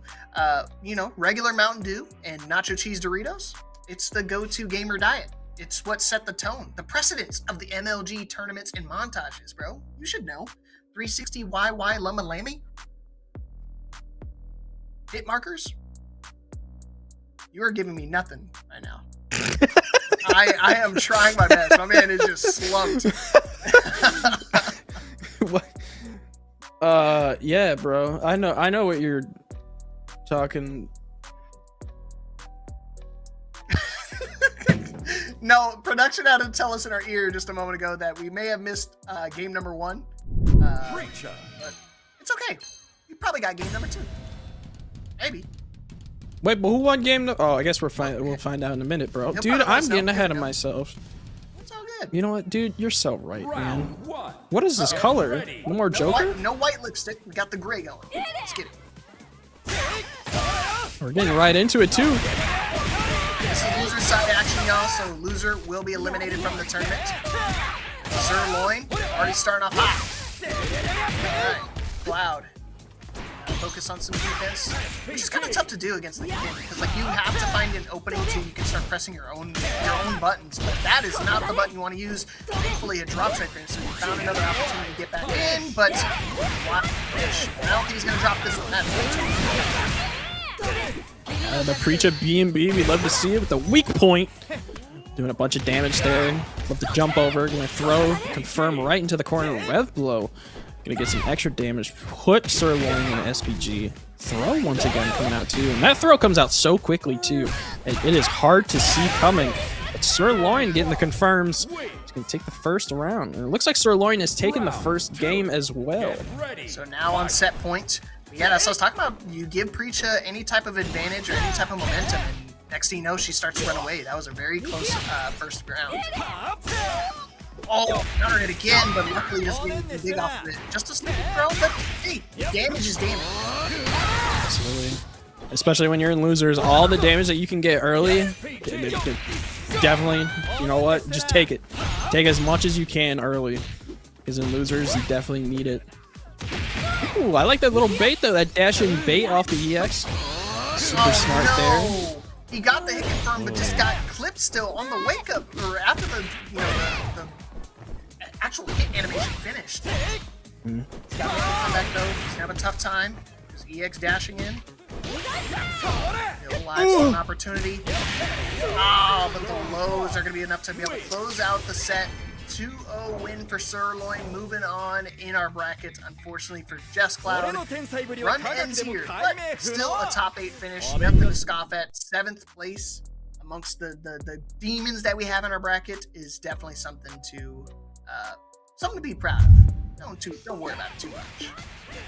No, for sure. I mean, it's definitely an interesting matchup for sure. But I mean, Sirloin is just such a strong Dong Huang out here. And I mean, once he gets that momentum too, it's hard to kind of come back from. And we're seeing from the replays as well too. It's hard for Preacher to get started once Dong Huang kind of shuts that down. So good stuff though from both players. Just Cloud, good stuff to you. But Sirloin will move on. And that's the crazy thing. Like, it can go literally either way. If Preacha is the one controlling the offense and staying in control of the buttons, it makes it tough for Dong to actually be able to press right there. So it literally was kind of a coin flip in terms of like who got that first hit, who started and who initiated the offense and got things started in the match. So, you know, give it another run, and you never know what could happen. So. But again, we'll see him next week. We run these every Monday at 8 p.m. Eastern. So make sure you guys join up again next week. Free to enter, mind you. So no cost to you. It helps, get your practice up, get your money up, not your funny up. Especially with the addition of the 4750 from SNK every single week. Definitely helps out a ton. So big shout out to everybody who's contributed directly to our Matcherino, which is SNK for their 4750. Betancourt Rex dropping $10 and Dr. Sauce dropping $5 themselves. And we still have 8 free codes to claim to contribute towards our Matcherino. Let's make it an even $75. Sure to get those Matcherino codes in if you haven't already, if you're just tuning in for our top 8 that we're just kind of rapidly closing into, Make sure to get those codes in. Yeah, let's get them done. But up next, we got Gats Anonymous against King Servbot. I'm just going to call him Gat. Gats, yeah. Gats and Serve. All right, the Bogart. This time, not going to be the Terry. We saw Terry a little bit earlier. First time we're going to be seeing the Andy tonight. Going against the Tizok. And Servbot, one of the resident Tizok players out here. There's not too many of them left. It's a dying breed. But we're going to see if we can get a resurgence here for Season 2 coming Wednesday. But loser side top 8. Loser gets eliminated. Let's find out who's going on. Good start here, going right for that backbreaker into the body check there. B coming out once again too. That beak pressure is going to be tough for Andy to go against. Ooh, tossing the grappler? You don't see that too often. Ballsy move. Body press again, just natural cross-up properties, so you gotta be really careful when you want to try to make that approach. You get a little too close, you might accidentally get crossed up. Now Gats is dangerously close to losing SPG, and he does. Possible level 1, no, not gonna use it quite yet. Did he land? Oh, I thought he was gonna land and do nothing, but he ain't Otaru. He's landing and pressing buttons, just like his SPD. Wow! SPD gonna lock in the first round here for Servbot, who's playing absolutely out of his mind right now. With those floral undies that he's got on that Tizok. But interesting that Gats is going for more of a fireball heavy game with Andy. It's kind of interesting, you know? 100%. You don't see the fireball utilized all too much from. If you're gonna ask about like fireball focus with the Bogart brothers, is normally Harry the one that focus with his crossed himself up. Wild punish coming out for Gats. Now with his big damage combo, looks like he's gonna spend his level 1 at least. Songe! Save the other bar for possibly the next round, which he is going to confirm into it. Now going into final round here for the first game. Final round. You have to see both these guys. Both these guys have meter to work with. Surfbot working with 2 bars and instantly hitting the beak. I can't for it, but he does put Gats in the corner. You need a nice little tech roll to get out. Surfbot, gotta be careful. One little confirm, one little combo, instant level 1 expenditure. I'm surprised he tried to build up towards another level 2, but it's okay. Andy has pretty chunky level 1s. Interesting stuff. Just Double beak beak, after bro. beak. Oh no! That's all you need. He's got access to a level 2 income. You gotta be really careful. Don't let him close that gap. SVD again! One more mix. Oh, no. Oh, he tried to backdash. Gets caught up with that backdash, though. That was scary. Demon flip. I don't know. Oh, I don't think so. Yeah, not Surfbot, quite. what's going to be the answer? Oh, I think he got him. He got him! What a call out. That was so dangerous when he found a way to make the level 2 connect and close out the round by the skin of his beak. Takes game number 1. His beak and those floral undies. King Surfbot with the first game here. Like a toddler swinging out of the corner. Get ready. Fight. Go to bed. Nice punish. Though. You know, as well as see, Gats is not too focused this matchup. He knows a little bit, but it's okay because the beak knows all.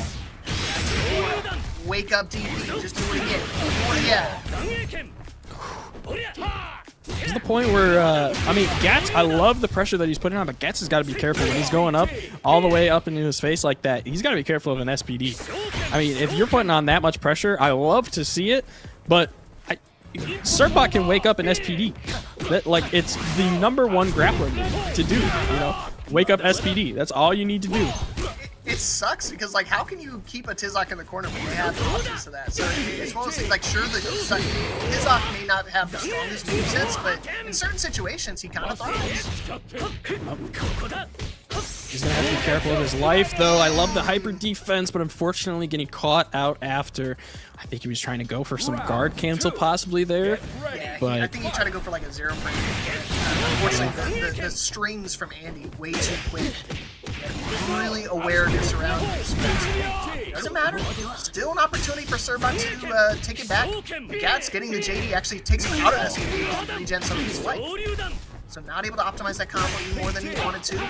It's okay. Surfbot is more than willing to help you get back into the SVD here. SVD talent. Gats is going to get some good damage off that super, though. Almost in SPG range here for Surfbot. Just got to be careful. Oh, that's going to be a good punish, though, here for Surfbot. Not going to be able... Oh, it is going to be able to kill off the confirm. I was going to say, because of the overheat, not going to be able to get the EX, but forgot that he had meter. Get ready. Yeah, full meter incoming for Tizok. Just need one more little mix, but unfortunately, again, body press is good when he gets that hit, but taking it with cost, it could be deadly. Yeah, this level 1 is definitely going to hurt because damage. It's almost 55% of your life gone. Yeah, I mean, that's Andy's best move right there, is that OD demon flip. Got to be careful of that, but you're playing against a grappler. 1 SPD, I mean, that's damn near 30 damage, and you're about to see it, you know? That's a big ouchie right there, and a raw SPD coming out from Surfbot. Why did he do that? He just did a range 3 just to show that he still had it. Level 3, still waiting in his range. Oh, he tried to go for a low tap. Good call out. Wake up. Still, Gats, and another DP. You know, it's one of those things. He was so worried about the guard crush. He's just like, you know what? Don't want to deal with that mix. I'm just gonna throw it out and hope for the best. Good call from Gats. Ties things up. Dude, I'm gonna be honest. I think from the movement that Servbot was doing at the end there, I think he was trying to do super. I'm gonna be honest, because he did kind of like a downward shimmy there, but unfortunately, I want to say it was a missing foot because it looked like I don't know. It could have been anything else, but it just looked like a missing foot because it looked like he was trying to crank out that super. Not intentional, so hopefully he doesn't let that affect him. He definitely's got that goldfish mindset. He's played a high level Tekken. No, this is no different. We're in the same realm, top 8 territory. Who's moving on? It just makes me want to play T-Zoc. Beak once again, bro. Beak coming out. No, not able to block though. He got slowed down a little bit. Oh, airborne. Body He's a press. bird. Oh no, Dude. back throw. How you Grabbing the now? grappler. Defense, gotta be careful. Yeah, so smart. He uses Beak right there because it makes that overheat go down way faster. Cool down, initiated, DP, baited. Good defense right there from Servbot, finally baiting out the DP retaliation, and now moves on to set point. Wow. Set point for a T-Zoc player in top 6. You'd never think, or no, top 8, sorry. Oh my gosh! He whipped! Double counter! Oh my goodness, this is definitely some Fatal Fury gameplay you're seeing right now. Oh, there's some anime. It feels like I'm watching an anime, bro. Oh, no. Not a punish, but he found a counter hit. Servbot was definitely mashing right afterwards. Dude, that's a big whiff, though. That's a big whiff to miss. Anti-air, no fly zone. He's got that buckshot. He's gonna be able to take care of any bird that flies in his way. Good call. He knew he was gonna go airborne. Immediate air, EX fireball. Final round. Who's gonna move on? Loser gets eliminated. Winner moves on in our bracket. Counter! And he misses the follow-up. Oh, what a start, though, dude. The American hero Servbot. You had it in your palm. But I like what I'm seeing from Gats, dude. Getting that whole 50. He's gonna take a huge lead. Not gonna be able to fully capitalize off of that sweep. Whoa! Anything is scary right now. Oh my gosh, big damage. No, he dropped it! Oh, and the cross of the body press right against Mark. But you spend it here, sir. Oh no, he's just gonna go for a mix. So risky. Oh my goodness. Oh, I love the jump over. That was good. That saved him. That absolutely saved him. If Serv gets hit, if Serv gets hit with that demon flip, it's gonna be the end of him. Let's see what he's gonna do. What's gonna be the answer for this? Yep. Soar like a bird. I wanna fly away.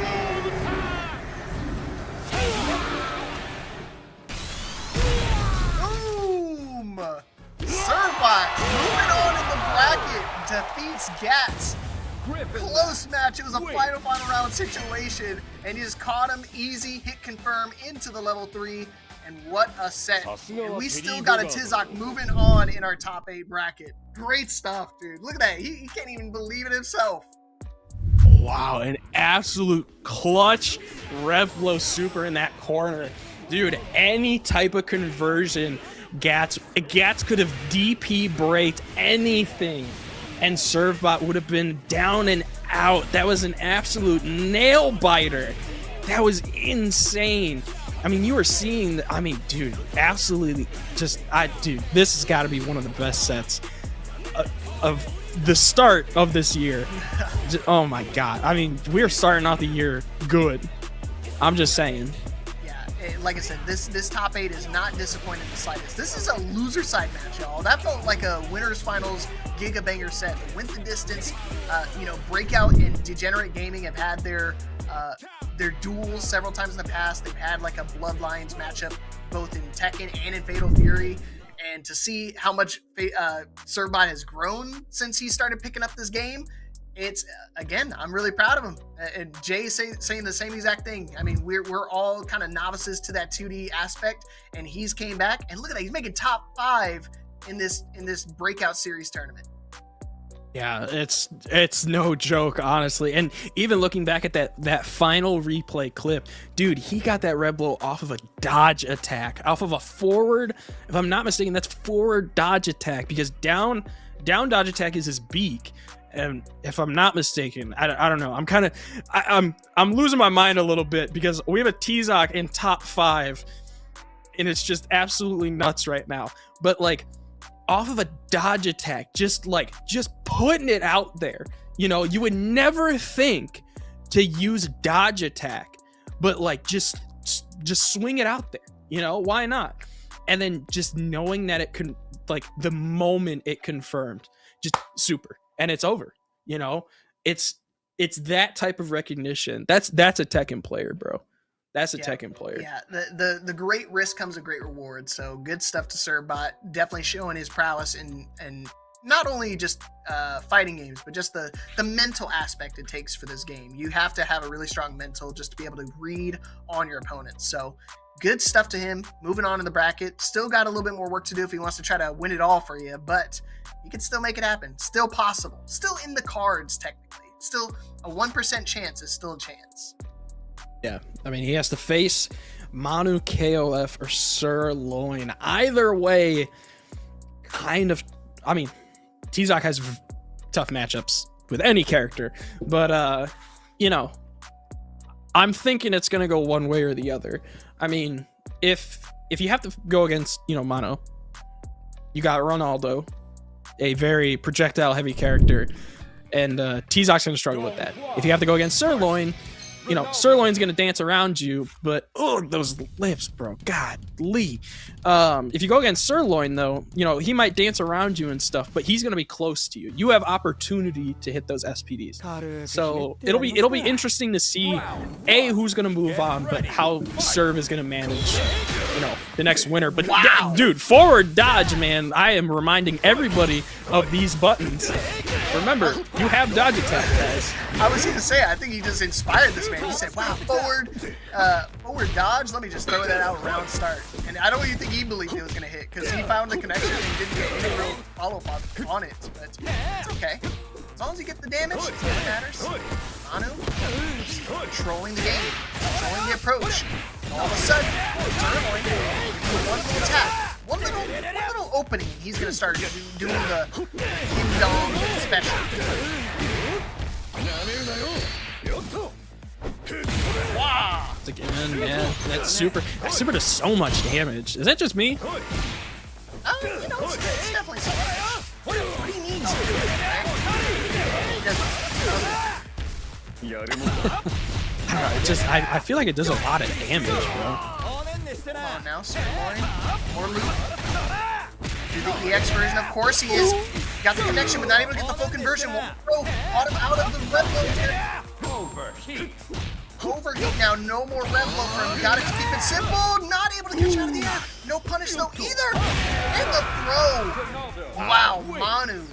Persistence and staying alive in that match. Good call out. Surviving the onslaught. Absolutely insane, though, that he was not close enough to get hit with that super. I thought he was close enough. That must have been, like, frame perfect. Like, he was not close enough. That was absolutely nuts. But, I mean, don't count Sirloin out, though. But I like the interrupt there, coming off that OD jump-in kick. Oh, what do you call that move? Dive kick, I guess? Yeah, I feel like the flutter kicks or something. It's all up to interpretation. Like official names. They just do it off like the button foots. And I call that the dirty Ronaldo. This is gonna hurt. Again, opting for that level 1 super. Trying to go for the red blow, trying to double it up. Oh, not gonna be able to get a third time. How about another goal? Back on. Wow! I did that for all of Portugal. And Mono KOF taking the first game here in losers quarterfinals. Sirloin, though, known to adapt, though, so we'll see. I mean, honestly, fighting against Ronaldo is probably weird because you don't fight against Ronaldo often. So it's can be a tricky situation. We'll see if he can adapt. They're very close in terms of rank, too. Their legend rating, not too far off from each other. I'm sure they played each other and ranked once or twice. Oh my gosh, getting tossed around like ragdoll. Look at that, he can't even try to, he's thinking about another throw coming. He's thinking about the almighty soccer ball. Dash back, trying to bait out a DP attempt, and now it goes in for the throw. Look at that patience from him. Perfect game from Manu. Yeah, first perfect of the night, if I'm not mistaken. Ready, fight. Dashing in. Careful though. Not the place you want to be. I mean, despite how strong his defense been, you still can't be in that dangerous death grip range of Dom. Otherwise, you're going to start getting blown up. Messes up this combo, but luckily doesn't get blown up. He's up for it. Yeah, definitely saved himself a little bit from damage there, and I love that Manu just opts to just run. I don't know if you caught that before, but he's just opting to run away. But now he's gonna opt in for some damage. Gonna do that B&B that we've seen before. Getting that level 1, putting SPG on Sirloin's side. Gonna try to catch him out with the SPG. This might be all she wrote. Yep, that's gonna be dead. Level 1 to seal the deal. Manu, KOF. Is running away with a 2-0 victory. Quick 2 games for him. Sirloin out at 5th place. Still good performance, but Manu just he was pissed. He lost that winner's semifinals game, and he wants to come back with a vengeance.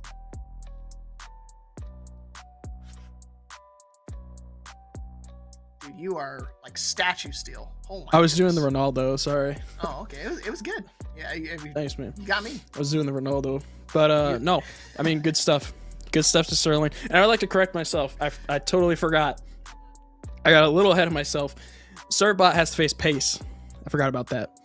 So he's got to face a Gato before, and this is not a good matchup for T-Zoc, unfortunately, because Gato has the tools to keep T-Zoc away, but also has the tools to kind of play around with him too.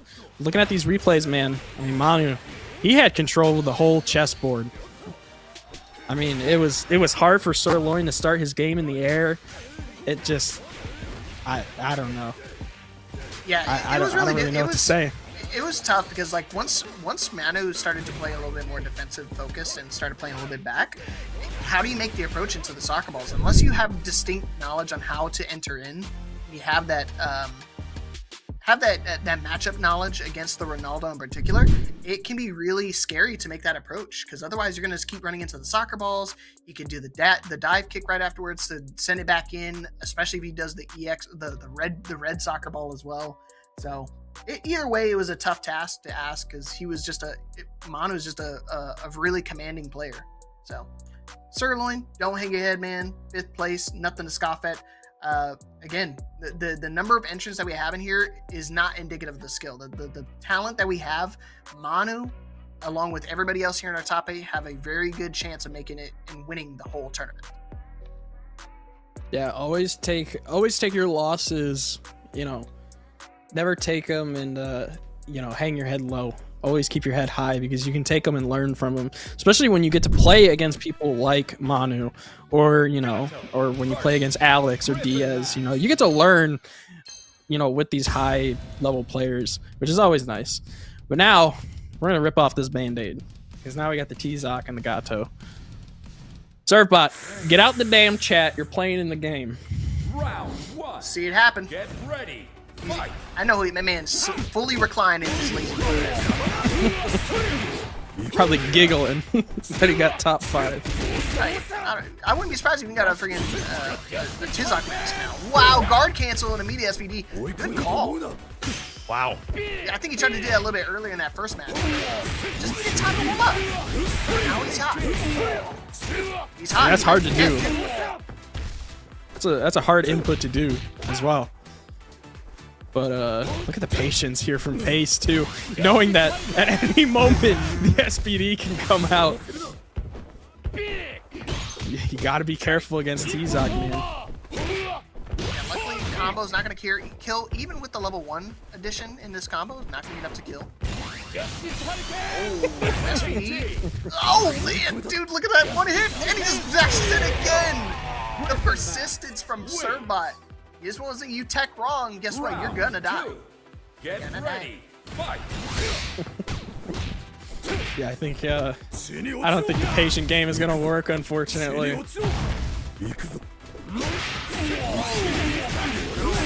Neutral jump. Not gonna deal with the grappling anymore.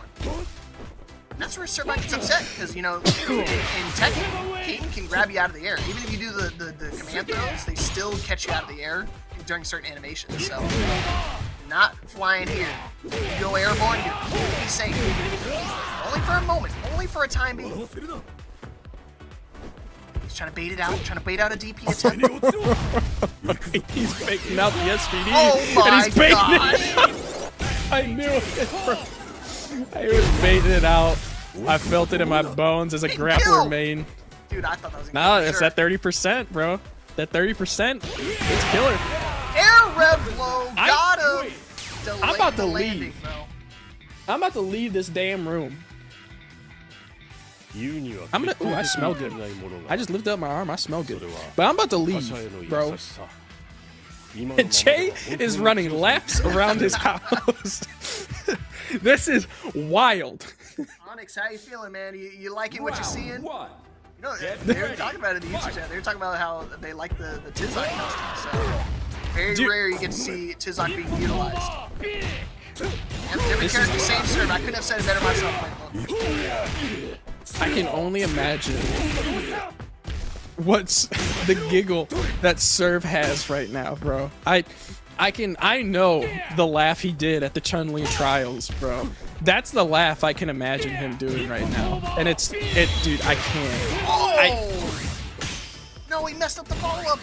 No combo, but it's okay. We don't need a combo. We can just run up SBD again. Oh my gosh, jumping in the dash back. Air rev blow. Oh my god, no, he's trying to go for a red ball on the floor. He just landed an immediate forward counter. The high counter. Guard crush is inevitable. Cannot block forever against a Gato. He's gonna use any meter? No, he's not gonna use any resources. Oh, he's trying to go for another. No, yeah, you can't keep doing that, man. You're not gonna get away with that all the time. Greedy. He's bringing it back. Greedy. Get ready. That was greed. It's hard, man. It's like when you get to the casino, you start winning. It's hard not to keep pressing. Let's go up. Let's go gambling. that was uncharacteristic. Dude, that was way too close. I didn't like that. Oh my gosh. Oh my god, I actually won. I can't stop winning. Oh my god, right back to neutral. Alright, we're back to neutral. Back to neutral. We're good. We're good. We're good. I'm losing. He's not gonna spam it anymore. I think he's learned his lesson. He doesn't want to fall too early. But I don't think it matters at this point in pace, because he is just putting pedal to the metal. And he's jumping in, he's confident. Wild Punish is able to close the distance. He is. He's not gonna be able to spend any resources quite yet. SVD ties things up in one more interaction. It's a little tap. Oh, Huge interrupt B. Just spend it. Yeah, just spend it all. Just guarantee the kill.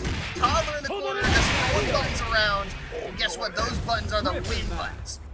Ties things up for your final game, but set point for Servbot trying to continue the princess, the Cinderella run. Oh my god, what is this, bro? The beak's coming out, tries to go for the neutral heavy body. Pace now, gonna be able to go for hard knockdown. What's gonna be that follow-up? Goes for low, gonna be able to get the full EX combo. He's not going down without a fight, that's for damn sure. Oh no, I think he's ducking again. Maybe trying to press a button in that situation, but level 3, now it's gonna reset it all. Big damage. Red line. Oh! He couldn't. He didn't have SPG. Yeah, I'm looking at the wrong life bar. Didn't have SPG. This could be. Oh, he's gonna use it now. Don't, bro. Dead, level 1. He's not dead. Not dead quite yet. Not dead. It's the approach. Air red blow. He did it. The comeback of all comebacks. King Servbot, 1 HP. Made it happen.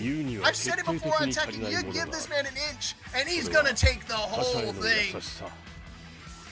Oh my goodness. Are you serious? What on earth? Even stars can't even believe it, bro. Oh, he died, bro. He died. Oh my goodness. What a comeback. BES's King Servbot Breakout got the community director, and they got a great player in it, man. I mean, he's been just putting boots to ass tonight, and it's not slowing down anytime soon. Unfortunately, Pace walked into the grinder set, and just, wow. Great comeback right there. Yeah, Bolt, I said the same thing, dude. I was this close to saying a naughty word. Wow. 2-0 victory. 2-0 against Pace. Pace has been one of our staple Gato players out here, and he 2-0'd him. Look at him. He's constantly hitting the thinker right now, bro. Oh, man. I wonder what's going through his mind right now. He's like, damn, I can't believe it. A Tizok, top 4, this close to winning it all, can make it happen. Boy, do I need a fart right now.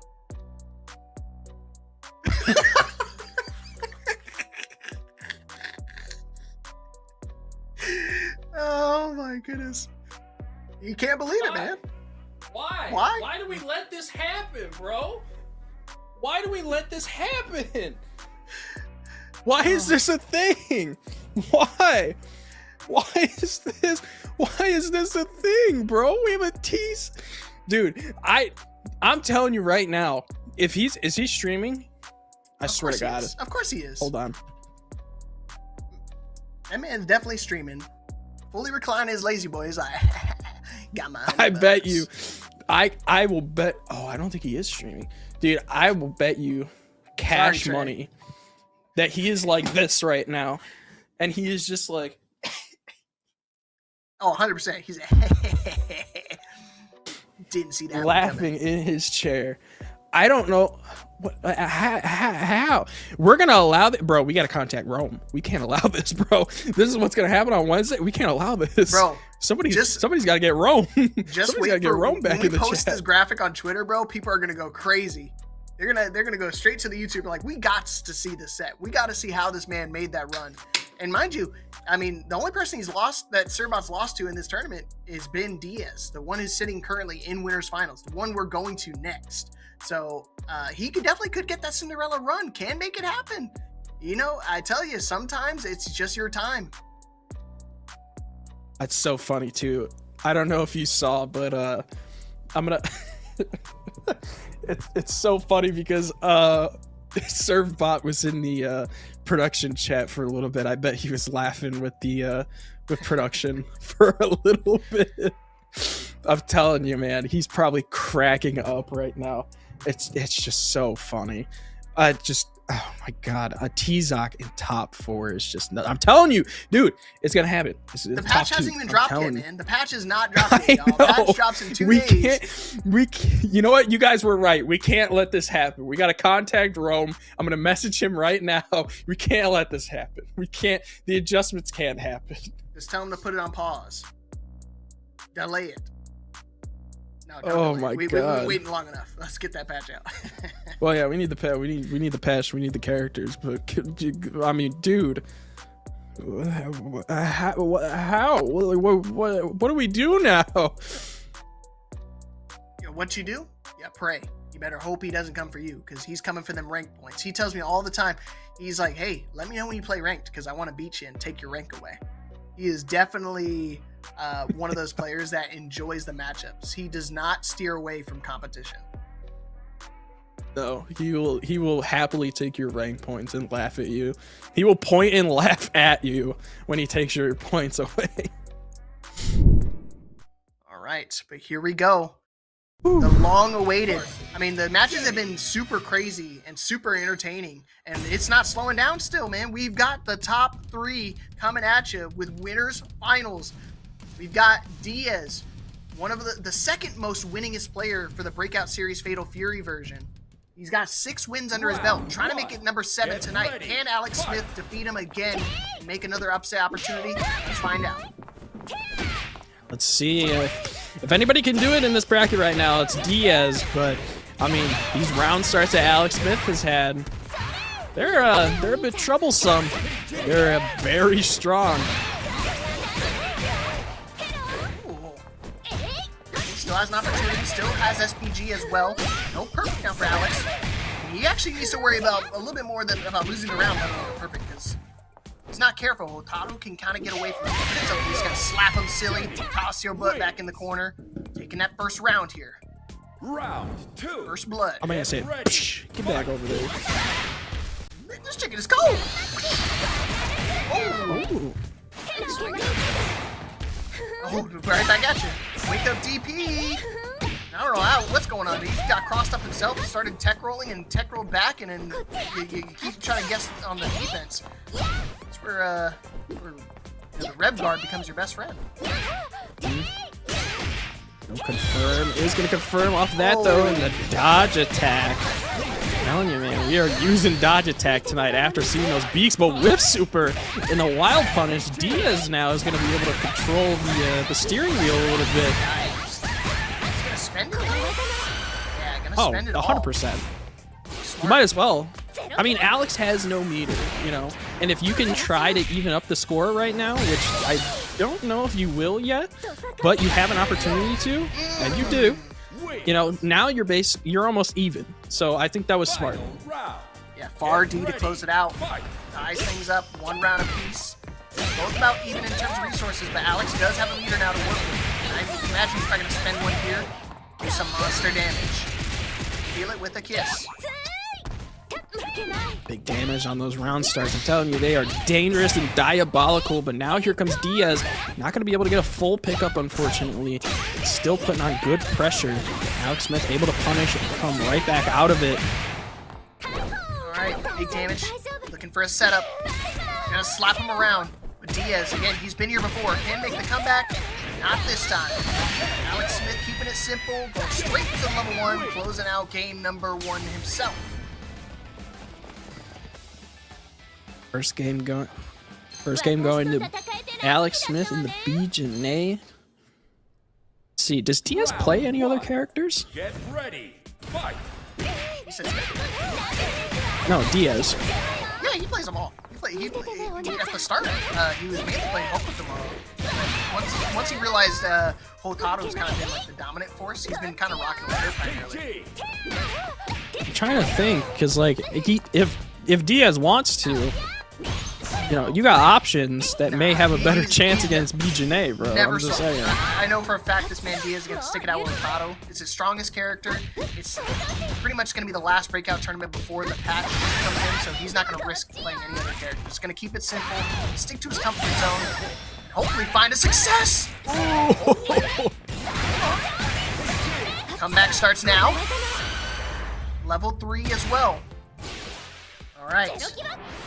Trying to put hands on the back this time, though. Give her some back shots. Wow! It's the mix. Be the follow, yeah. It's all about that follow-up, though. I like that he didn't go for the far D. Yeah, that reflect, though. Gotta be careful, though. Okay, can't bait it out with the float. Oh my gosh, the air stall was so smart from Alex. He knew he was going to try to press something after that. And what a call out to be able to take that first hit. And now all that meter, all those resources are gone in the favor of Diaz. Unfortunate. Now he's got to do it the old-fashioned way. Oh no, this is not a good start. Alex Smith, wild punish. I love the sound that Super makes. But I'm telling you, man, Alex Smith in these starts, oh my god, whoa! I've never seen that before. Once again, opting for that level 1. Gonna put Diaz on some life support. Let's see what Diaz is gonna do about it. Diaz not afraid, though, to close that gap and go right into Alex's face. He recognized that he was really close to getting into overheat. You gotta be careful. Taunting. Oh, able to float her out this time. He's about to get taunted body. Smart, gonna spend it now in a quarter situation. Gotta be really careful. He's got access to level 1, but I don't think he's gonna get opportunity to use it. With access to SPG, yeah, this looks like it's gonna be it. Oh, wow. I almost bit my own tongue there. Taunt to get bodied? Are we serious? That'd Diaz gonna be able to get the start. We're seeing a little side switch now. Trey saying, I got hit there too. Me too, man. Me too. Just damaging combos once again. Look at the kiss, look at that damage. Oh, and he's still got access to another level 1. No, Alex is gonna spend it here. Optimized combo. Kiss him one more time, just for good measure. Like the bait trying to get DP to get out. Gotta be careful here. Level 3. Waiting off the low. It's gonna scale a little bit, so it's not gonna be enough to kill. It's gonna do monster damage. Definitely put him down to a 1 HP situation. Now, what's the mix? What's the approach here? Airborne? Gonna go in for a throw? What you thinking? I wouldn't go airborne at this point. Alex is probably expecting it. I'd probably, yeah, I think that was smart going for that and chip on overheat. That was smart.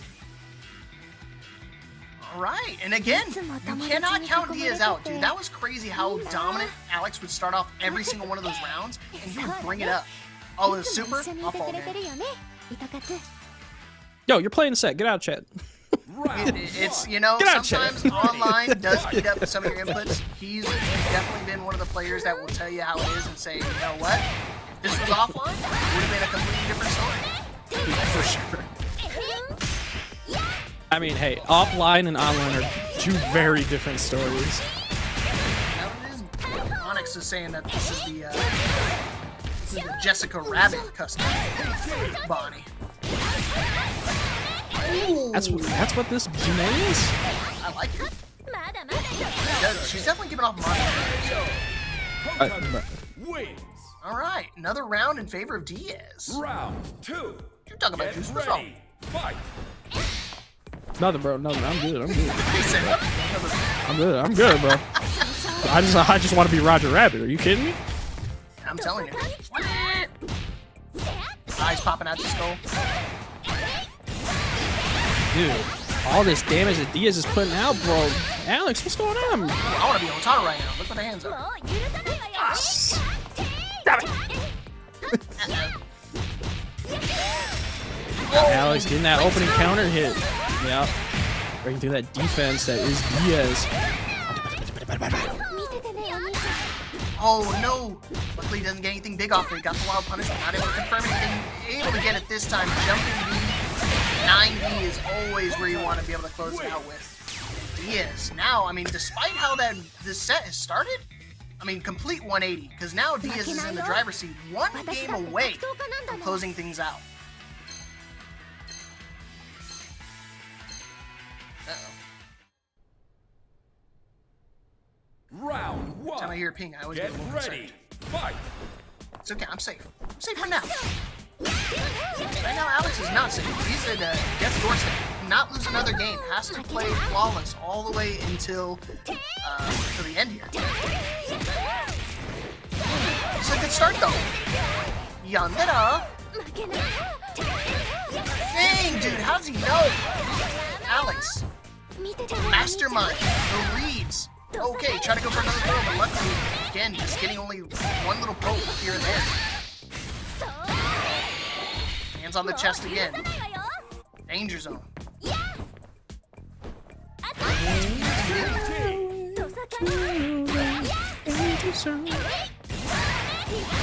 Oh, Diaz closing it. Man, where's that? What? Get ready. Fight. I don't know, man. I'm kind of lost. That's it, man. I mean, I told you. That's what I'm saying. 180 of this match. I mean, Alex is looking in total control. And again, Diaz just finds these quick little interactions. He hasn't been getting the best of punishes, but despite all that, he's just been finding big damage opportunities.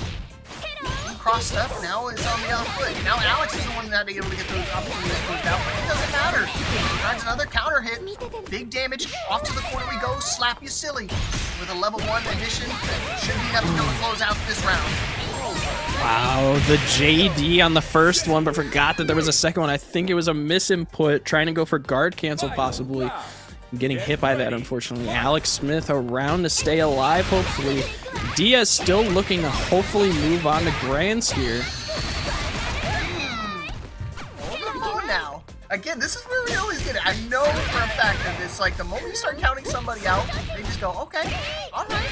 I'm activating Ultra Instinct mode. Here we go. Oh no. I just smell it. The final game is coming. Red blow. Counter this time. JD jumping over the fireball this time, not willing to just sacrifice. Getting blown up on the landing. Guard cancel. Wow. Huge guard cancel there, but Diaz still clapping back though with the hard knockdown. Not going down quite yet. Is going to get him with the overheat though. Diaz has full control now. I'm pretty sure he's going to spend here just for damage, and he will.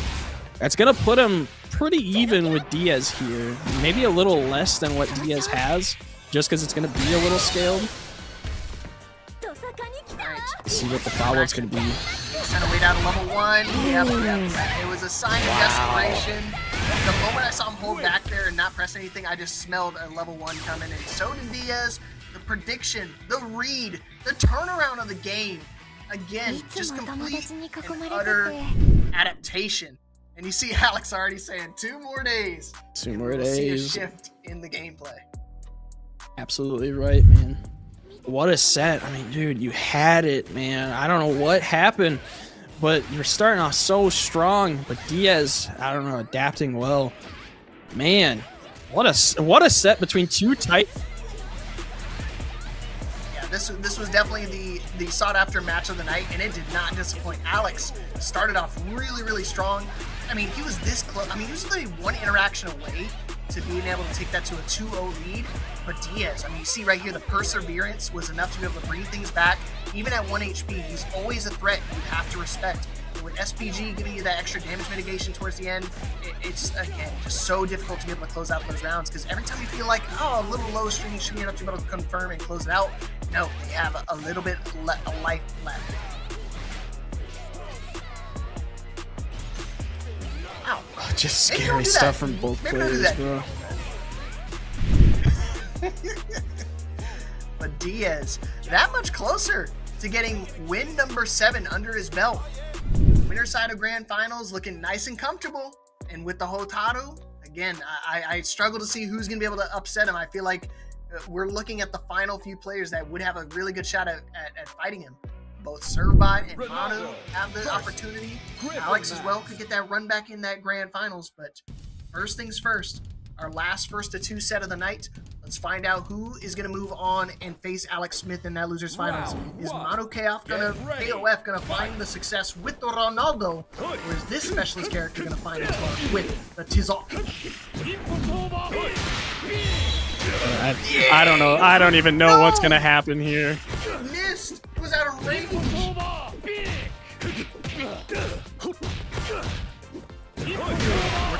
Oh, there you go.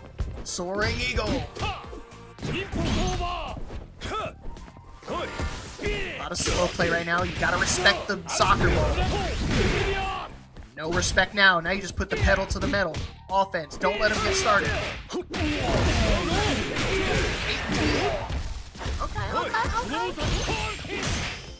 Air red blow. It went the wrong direction of the red blow. It crossed him up. Manu just completely ready for it though. Sweet. I mean, it was smart. It was smart. Round 2. Get ready. Fight. Servbot already called it out too. He said soccer ball simulator coming up. And I'm the goal. That's funny. I like that. This is what a goalie's built like. Oh. My goodness. Oh man. Damage. SPD. No fart. Thank God. Once again coming out. You know, I kind of look like this in real life right now.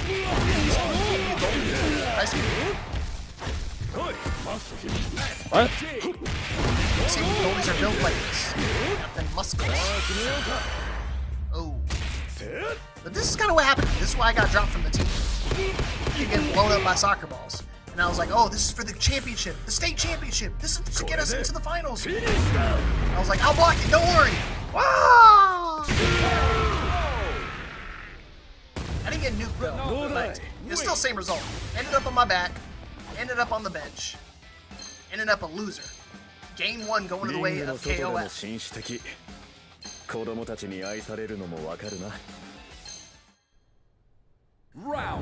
one. All right, game number 2. Again, this is only a first of 2 here in losers semifinals. So if Servbot's gonna make an adaptation, he's got to do it right now. He is out of time. If you want Tizak to win, you better start sending him your energy. Start dropping some honey buns in the chat, bro. Oh no, we're gonna give a lot more than honey buns right now because he's getting blown up. He didn't want to convert. He didn't even spend the meter. He doesn't pay for it. Oh, how do you like these apples, bro? Level 1, caught him on the wake up. He's trying to go for another SPD opportunity, but not gonna let it happen.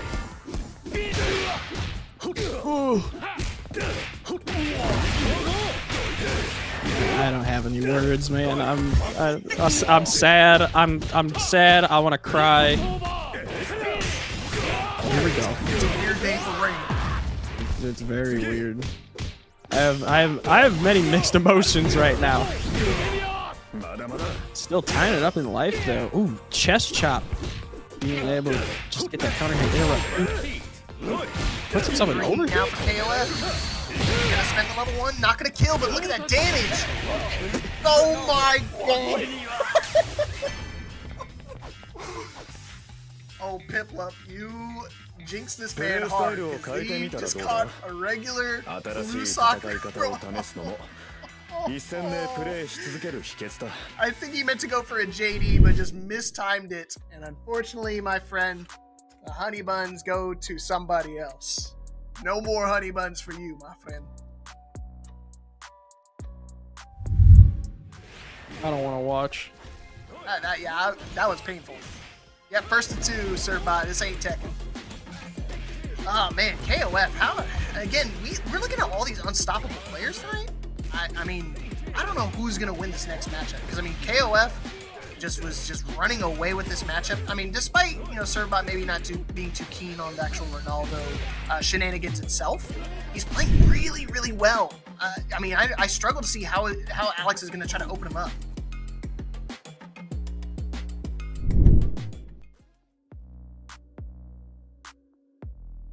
Don't laugh at me, bro. Stop. I don't know. You're standing there. I'm going through it, man. That's all right, Servbot, man. he wanted to give it to you. He wanted to give you the win. It's all right, man.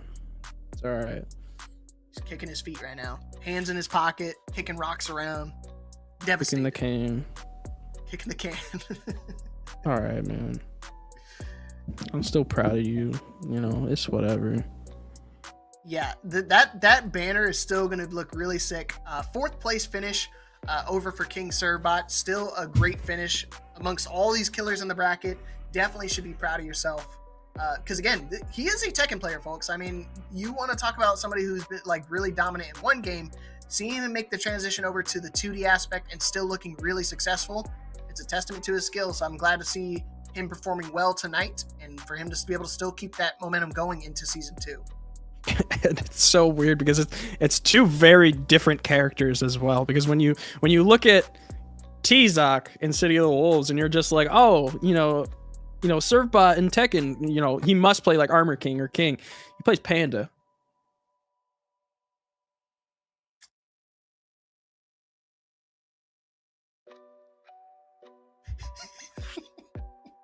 Like, I don't know what I don't know what to say. Like they are 2 very different characters. Like Tizak and Panda are not similar. Yeah, there's no there's no correlation at all from the characters, and he still found his home with them. So I wonder. I remember he told me a while ago why he picked it, but yeah, he's just rambling most of the time. So I just tend to tune him out. But either way, still really happy for him.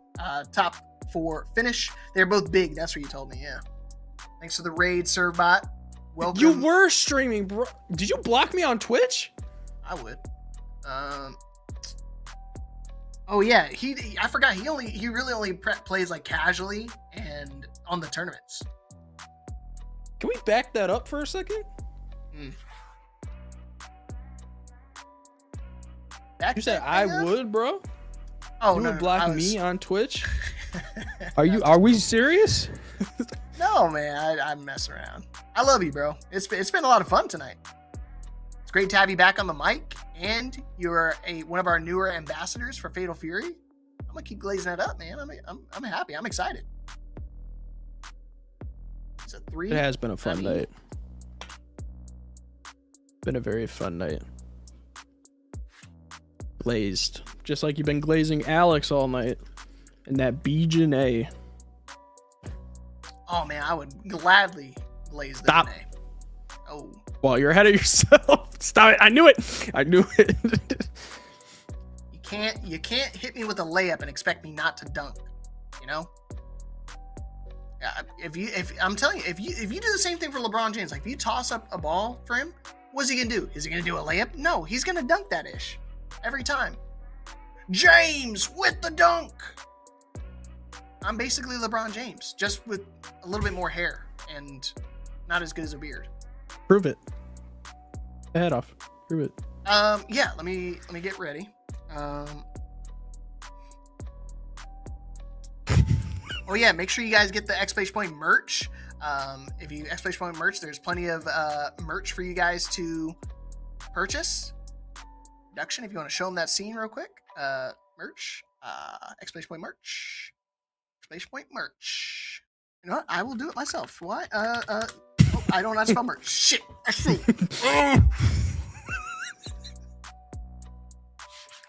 We have a merch tab? Yes. Let me try again. See? Bam! No limit, son. The generic fighter on the back of your shirt or sweater. I told people that's what I look like in real life. It's the sweater. Yeah, you modeled that. Yeah, sir. I don't know why Craze asked me to take a picture of my shirt off. Ronaldo versus I reluctantly did. Jenny. Oh dang it! I just took off my hat. Dang. Okay. All right. Anyways. Yeah, we had the Losers cameras were a little finals. wonky. Production just came in our ears and said our cameras froze for some reason. I don't know. You guys missed They're it. messed up. Get Sorry. Y'all. ready. Fight. All right, losers finals, 1st to 3, the rest of the night. Let's see if Alex Smith can get the run back in that grand finals, or is Manu gonna get that run back? These players got sent to losers from Diaz. They both want the revenge. Oh, I am okay with either, honestly. I think this top 3 is pretty stellar, in my opinion. I think if it goes either way, it's alright. It's okay. I think if Alex Smith gets his run back, that'd be cool. I think if Diaz goes against... Oh, I guess either way is a run back, because Manu and Diaz played, and then Alex and yeah, so either way it's a run back. Yeah, so. Either ways, Who wants it more? Still a lot on the storyline here. Alex can be able to close this out. Breaking out the soccer balls. EX version means nothing to me because he was just going to red blow through the follow-up and try to slide right afterwards. Not going to matter! This call-out! A call-out from KOF. He knew he was going to try to be greedy with the green stuff, and he retaliated with his own. Get ready. What a hitbox Reads on on that, reads. too. Yeah. Insane hitbox, too, on that SPG. That lasted pretty long. And once again, we got the Alex Smith special with that strong start. See if he can keep that, though. Ooh, and that opener. Again, this DP breaks in the corner. Projectile EX. Kind of interested to see why he didn't go for the full thing. He didn't full commit. I wonder if he accidentally dropped there. Could have been. Connection sometimes hesitates. Picks up one of your QCF inputs. Here we go. Gonna take a slight life lead right now. In favor of Manu. Only slightly. Still relatively even regardless. Red blows through. He doesn't care if he teched it last time. See, he's running for the hills. Oh, I caught him, but luckily not able to get the follow-up. Loss up, not gonna happen to me. Instant button, instant retaliation. Instant game number 1 for Manu. Starting off strong. I like the patience off of the cross-up attempt there from Alex Smith. Manu, knowing that it's coming out. He's had to deal with that with so many players tonight, too. So he's just being patient as much as he can with it.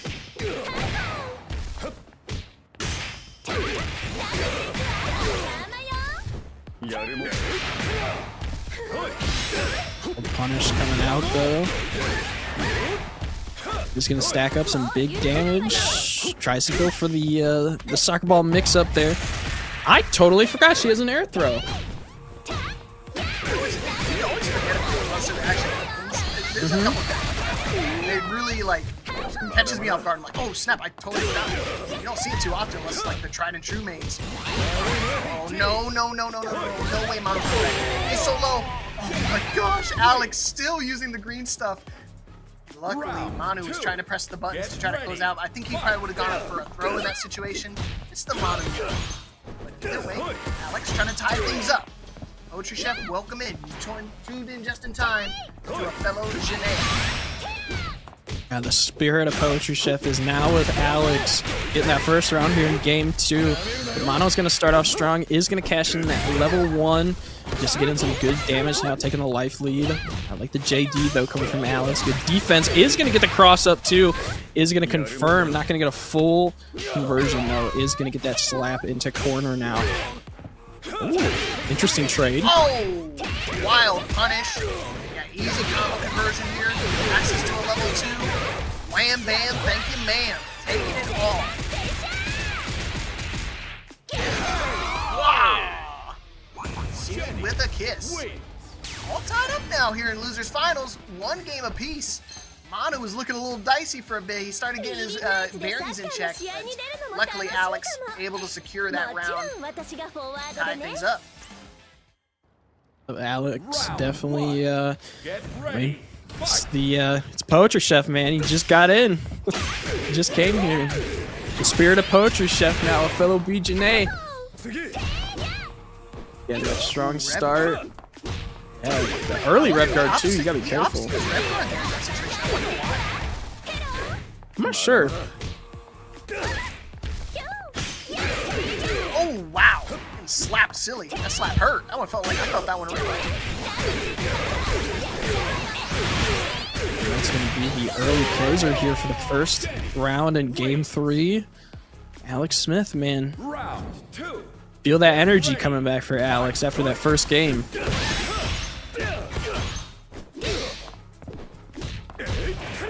Air to air. Now he's going to punish with that counter hit. That's going to be able to get some good damage. Is going to opt in for level 1, of course. B&Bs. Ooh. Still willing to go for that Rev Guard situation. Is he going to spend it here?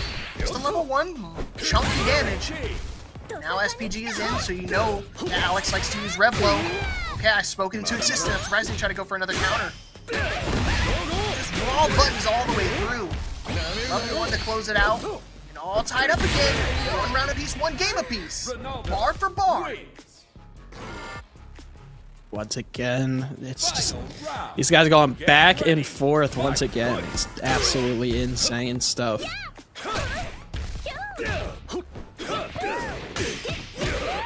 Anybody's game. And I don't want to say anything too early. I mean, I feel like Manu puts into a corner situation, but you know, so I've been really surprised that the Rev Guard is utilized so much in this match, and he's been finding a way to make it work.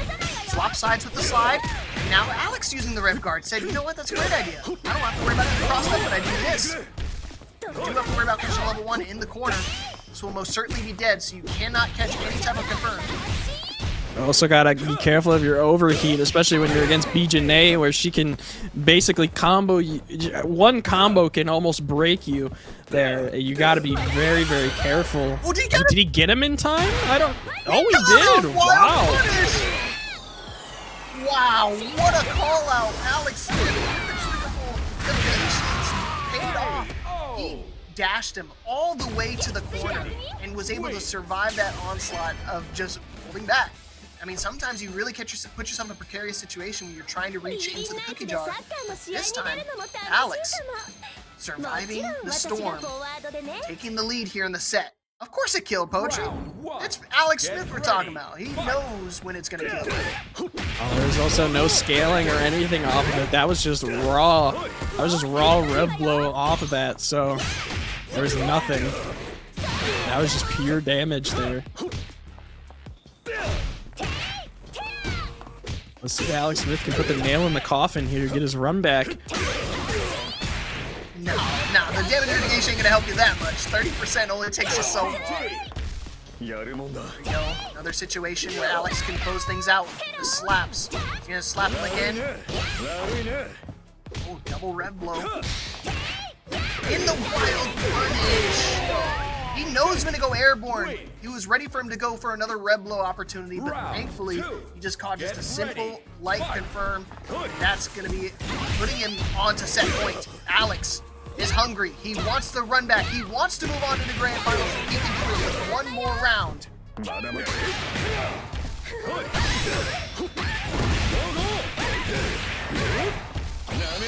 Look at Manu now, though, getting a big combo. Now putting a little bit of pressure back on Alex, though. The utilization of the soccer balls. I'd like to interrupt there from Alex and the KD in the air. That's super clutch. SPG just to kind of keep him grounded. Cross up, though.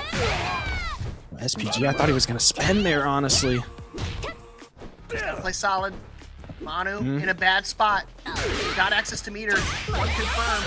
Into a level 2. Level 3, mind you. Yeah, there's not much to do right there. Alex Smith just wanted one little hit, one inkling of a press. He's going to spend it all. He does. It secures the set. Wins in losers finals. Now we get that run back in the grand finals. Alex, top 2 finish. Alex Smith and Diaz now are going to go back to back. We saw him bout before. We're going to see him bout again. We'll see if Alex can adapt to Diaz. See if he can overcome that Hotaru. We'll see if Diaz is going to go 7 wins and tie it up with Nash. But man, what a set, man. What an absolute set. Going back from, back to back. Insane. Yeah, it's been really a great tournament tonight. Manu, great performance himself. Finishing up at 3rd place. Was able to uproot our hero of Tizox from King Servbot, but unfortunately ran into the shredder that was Alex Smith. Sure, he got that first game, but all of a sudden Alex Smith, once he got his bearings, understood it's the Ronaldo we're playing against, he just completely 180'd that game. That first game was definitely the trial run there, and then you saw that Alex Smith definitely flipped the switches, and it was kind of all she wrote there. That's the Alex Smith special. But Excited, hey, man. I'm excited. It's gonna be good, but hey, don't count out Manu though, because Manu's still putting up fights, man. We get in final rounds still. That was still very, very good. Man, I blame Poetry Chef for that. He started in, giving bro. some energy, yeah, for sure. That's what I'm saying. He's throwing up his hands. He said, "Hey, man, don't blame me. That ain't me." All right, me, bro. Grand finals showing here for Alex Smith once again. Not unfamiliar to this position. However, he does need to uproot the person who sent him down to losers in the first place with Diaz. Diaz has been playing super great defense, offense, just great Fatal Fury in general tonight. So it's going to be a tough task, but if anybody's up to the task, it could be Alex. Yeah, I think in the top 3 or I guess in the losers finals that we had, if anybody can dethrone Diaz right now, it was those 2 for sure that had kind of the best bet. Don't count out Servbot because he's the American hero that we had with that T-Zoc. But, the losers finals was basically, Diaz's, band for band opponents. But we're going to see. We're going to see if Alex Smith can hold his own against the Hotaru that is Diaz.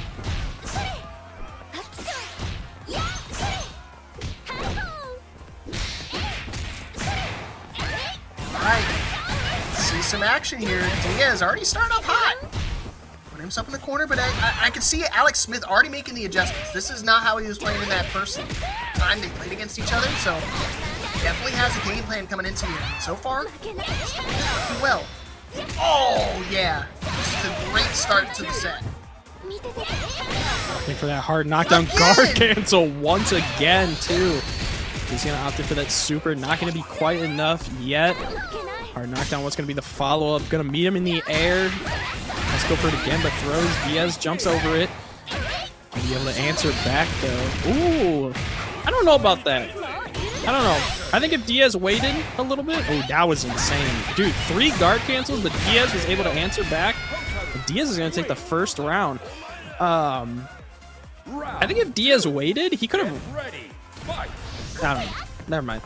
Don't worry about me, bro. It was just wall carry. I wanted to kind of put Alex back into the corner situation. Next projectile, though. Again, you just got to be really cautious in attacking. And you can see that's why Rev Guard is so good in this matchup, just because of how evasive Volcano can be. It doesn't matter which side you're on, Rev Guard's going to cover it. Oh, the low taps. Give me them ankles. Those slow confirms, you gotta be careful. I like the defense still coming from Alex Smith. Interesting. Tried to go for far heavy there. Goes for the trade. Oh, just standing in each other's face, bro.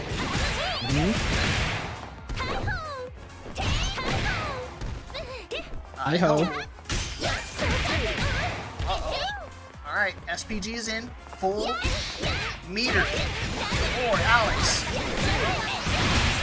Imagine he's gonna spend it here as well. Gonna milk out this damage. Level 1 action instead. Okay. Gonna go for a mix. Maybe be on level 1 himself.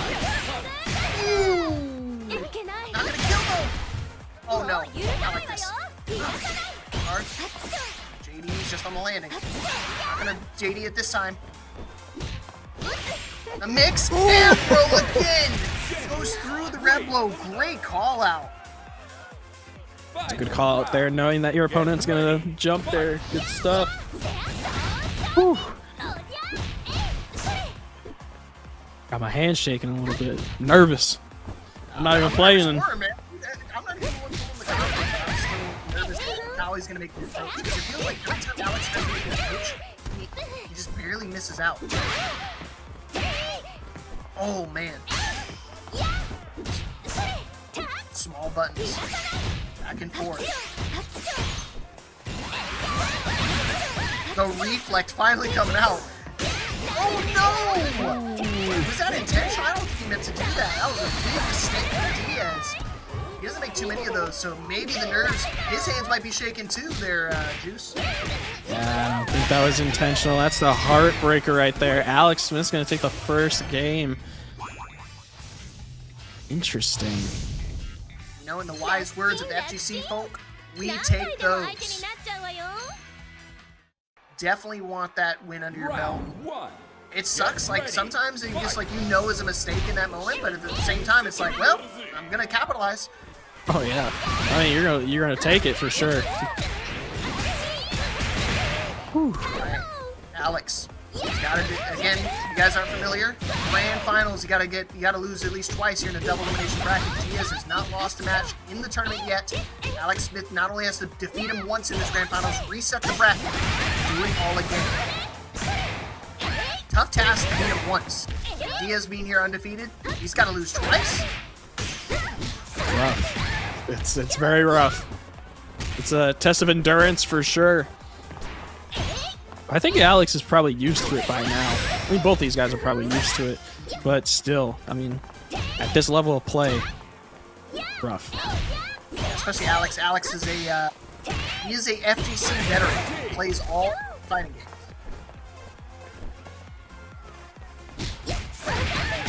Oh, the low tap. Patience. This is good for him though. Oh, maybe not that one though. Rev guard coming out to play. We got a big hit. Is this gonna kill the level 3? You spend the level 3 though. Yeah. Yep, gotta spend it, and that should be it. This will 100% confirmed. It's coming down to the wires, getting out to the final few seconds, but thankfully Alex Smith found the big confirm, closing out the combo with the big boy damage. He's got no meters coming into his next round, but at the same time, he's been playing really solid defense. He's just got to be careful. Ooh, duck under throw. I like that. That's a big knowledge check to know there. Unfortunately, Diaz is going to be able to get him still out of it though. Get some damage on the board as well. Oh my goodness, dude. How does he get me? I don't understand. These guys' defense are too strong. He's just so patient. There's only so many nerfs that can happen. I can't nerf the player. No. I mean, the best nerf I got is putting him online. And look at him, he's in grand finals. It's not working. Hey, he's not gonna duck the throw this time. No throw seen. And Diaz is in a precarious spot because, I mean, Brandon Lucky is not gonna kill, but he's still at death's doorstep. Do not want to fall 0-2 here. That's a bad position to be in, honestly.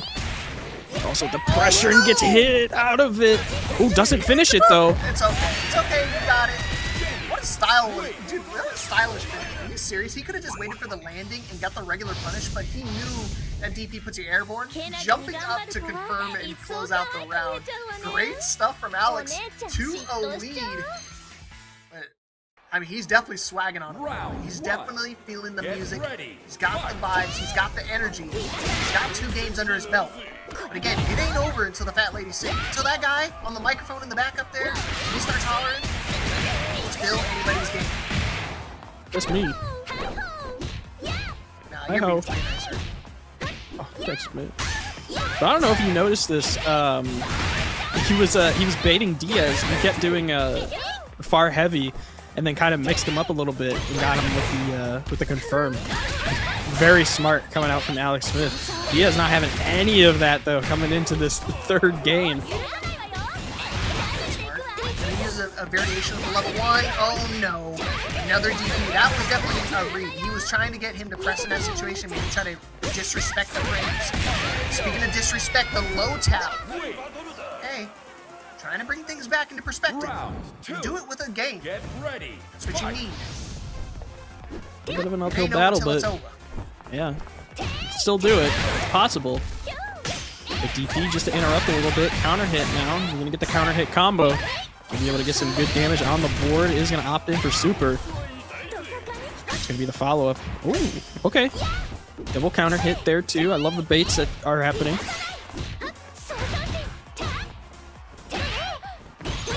Oh, wow. Again, the DP, the guard cancel. And look at the punish. Oh, the punish! Right back at you. What a way to tie it up. Diaz, unfortunately, sticking his hand a little too deep. You're gonna get bit, son. Gotta be careful. You see it too. Diaz now getting those guard cancels as well too. Kind of putting it back on Alex Smith, saying, you know what, I can do that too. There you go. Alex Smith now getting a good combo. Got to be careful because he's revving up a little bit, not be able to get the full conversion. Keep applying pressure. And now overheat. Oh no! He thought he was going to press. He just got put into overheat, so he thought Alex was going to get greedy and try to press that situation, but he saw the meter. He was scared of a level 1, but he'll take the DP punish instead. And now, reset point for Alex Smith. Can he reset the bracket 3-0? That would be a crazy statement. Insane with that bait. Look at the statement that Diaz is putting out right now, though. What a big counter hit! This is gonna hurt. Corrected on the proper side. Big damage. He's gonna spend it. Yeah, he's gonna spend at least a level 1. I'm trying to do a level 3 just to kind of cool himself down again. Oh no! He's gonna build up in time. Not gonna be able to build up to a level 1. Still an opportunity. Oh, the tech! He had to do that to survive this round. This game, it can still go to anybody. That tech saved him. Punish. That's insane. Wild punish is going to be huge for him. One more conversion basically is going to do it for him. Oh, the OD fireball. Diaz staying alive here. Heartbreaking. I thought he was going to be able to confirm that into a big combo. But the drop gave Diaz an opening.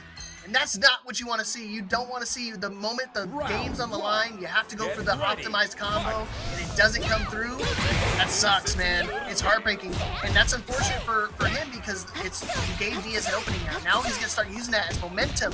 The snowball effect. Look at it happen here. One little drop, turning things around. Oh, Diaz is grinning. He's chewing it ear to ear. Yeah, Diaz making another statement early in this fourth game. And like I said, it's a battle of endurance now. You're playing a lot of games. Double rev blow though is gonna catch Diaz catching out. How about a triple? How about a triple? I'll get another one out there too. How does he know? How does he know? He's from the future. What's the mix? Approach again. Gotta be careful. And there it is. Diaz surviving the onslaught, bringing it back. And now he's one round away from tying things up. After a dominant start, after a 2-0 start from Alex, Diaz is surviving. D fireball once again. Tries to go for grab wild punish though, not just a little too far to catch it. Careful. Trying to go for whip punish again. Been reading the tendencies a bit. Oh, could get countered. Big start once again. Big start again for Diaz now. Guard cancel though. And counter hit here for Alex. Not going to be able to get a full combo off of it though. He is sitting on 2 meters, so he can make a big statement on Diaz's life bar. Hell yeah, do it one more time. Patience though. Oh, he tried to go for a throw with the neutral jump coming out from Diaz. What perfect timing to throw that out. Now, ties things up. I told you, don't count him out. He's awaiting, locked in, punched, ready to strike at any given moment. Now we go to a final game here in Grand Finals. Diaz can close it out. He can be a 7-time champion out here. But Alex Smith has the opportunity. It isn't over. He can still get the reset here. He's got to dig deep if he wants to make it happen. Lock in. Yeah, I mean, you have the opportunity to put a little doorstop in that, but it's gonna be quite the battle though. Oh yeah, knowing the guard cancel is gonna come out anytime.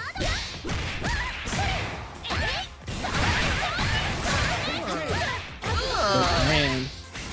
Hands on the chest too? Wow, manipulation. 0 frame.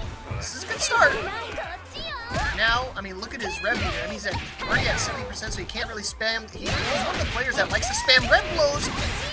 How about we spam the wild punish? Be able to kill here.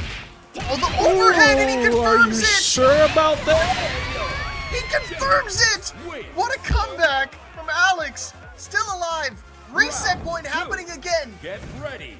But he's got to lock it. He's got to close it out. He can't let it happen. He can't let it drift away.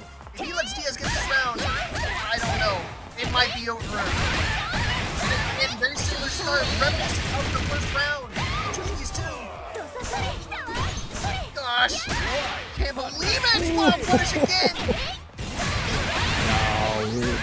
Is it possible we're going to a final round here? Diaz CPR super. It's gonna be that follow-up. Oh my goodness. Alex, it's not what I'm reading the script right here. It says final round situation. I think we're about to the script. Oh, He gets the pickup too. It's hard to do. oh, that's big. Still gotta be good. No. All he needs is Did he catch him? oh yeah. That's a safe jump. I don't think he's dead off that though. He's not. I think he's just out of the threshold. So I think these guys are both 1 health. Yeah, just about 1 health in a dream. Just to call out. Oh my goodness. Over DP. Red blow. He did it. Red blow for the win again. Alex resets the Brosket. Wow. My monitor is covered in saliva right now. I cannot believe it. What Dude, a you gave that comeback. monitor. You gave that monitor the Hawk Tua. My God. But wow, getting a reset. We're going to true finals with Diaz and Alex Smith. Alex Smith putting a possible doorstop into Diaz's possible 7th win. Alex is taking a lap, bro. You can tell he's taking a lap. Honestly, I don't blame him. You can take a lap, bro. Go ahead, take a lap. Take a breather, man. Take a sip of water. I try to tell people, man, if you have an opportunity, if you need a moment, take a swig of your water, shake out the nerves a little bit. I don't know. Some of these dudes got their tiger balm. They get a big whiff of that, like the smelling salts. Do what you that need stuff's to do, man. so good, bro. Stay locked in. Wow, what a grand final set. What a tournament we're having so far. And we're still going. It's about to hit midnight out here, and these guys are still duking it out. Absolutely insane stuff. Alex Smith, bro, what are you doing? This old man's got to go to bed. I'm about to go to bed. All right. Now I'm thinking. Alex Smith, he's looking really, really solid. Does he just try to shift up his gameplay altogether here? Or does he just stay where he's been at? Stay in his comfort zone? I can't tell you. I don't even know. I don't know what you do at this point. With a set just as close like that, I don't know. I think you stay like what you were doing, bro. But I mean, I don't know. It's tough because it's like when you're in those situations, you can't do an adrenaline dump. And I think this is why he's taking such a long break here, because unfortunately, when you play in this grand final set, like that match right there, it takes a toll on you mentally and physically. Like you physically let out like a sigh of relief when you get that reset, and that's called an adrenaline dump. You're playing super amped up, you're playing locked in. I mean, see that 1 HP comeback, that took a lot out of somebody, and for you to stay that stressed out, that anxious during the match and stuff like that, it takes a toll on you. So you've got to be able to kind of take a breather, take a moment to kind of refill some of those electrolytes you may have lost out on. Oh, but here we go. Run it back. He's got his Gatorade. He's quenched his thirst. Can he do it all, though? This is the reset, folks. Back to 0-0. Final first to 3 of the night. Diaz still has an opportunity to make it 7-time victory for Breakout Series, but Alex Smith trying to upset the people, upset Diaz once again. Let's make it happen. Get ready. Fight. Very scary. It's We'll see if it very much is, but we'll have to see what we'll have to see how Diaz is feeling too, because he also is going to get the adrenaline dump as well, but he is also probably feeling some type of way after that. He's probably looking for some mighty. I don't know. Diaz honestly is like super happy. He's confident. I mean, he was down 0-2, brought it all the way back, took us to a very close situation where it would have been a do or die for him, and now he comes into his fresh mind. He's like, okay, I make a couple adjustments here and there. I have another chance. It's still 0-0.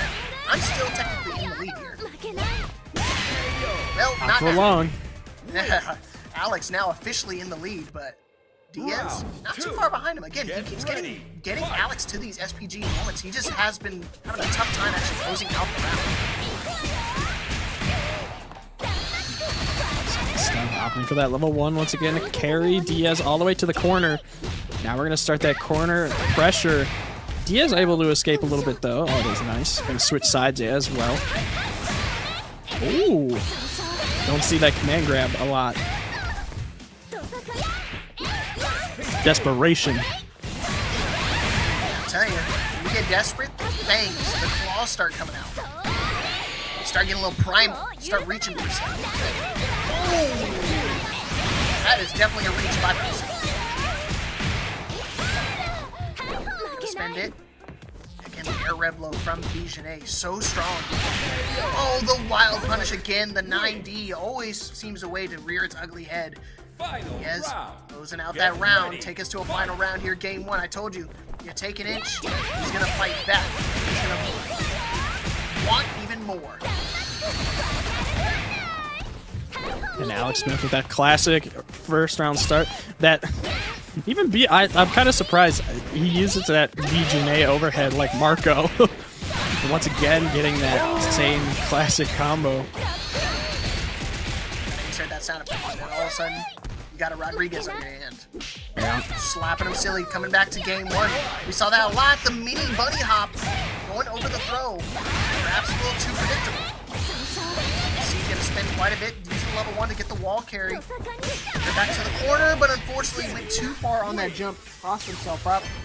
Game number 1, back in the lead for Alex. Truly in the lead now.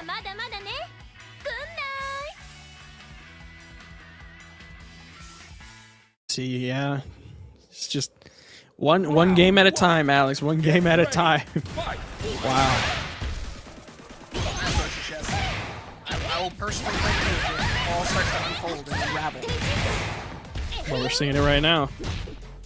He hadn't even walked away yet. He was just literally getting up out of his chair, and all of a sudden Alex started moving. Sit back now. Now, quit. Yes, strong start though. Let's go. Yeah, far heavy. Gotta be careful of those. All punish combo. Yep. It's not gonna kill, but it's still one of those situations that you want to. I mean, look at this life lead, like a 99% life lead. 0% chance to come back. Impossible. Round 2. And Diaz taking the first round now in game 2.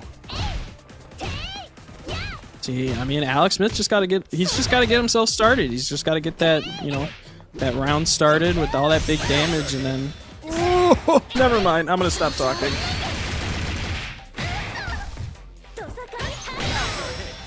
Oh, counter hit again.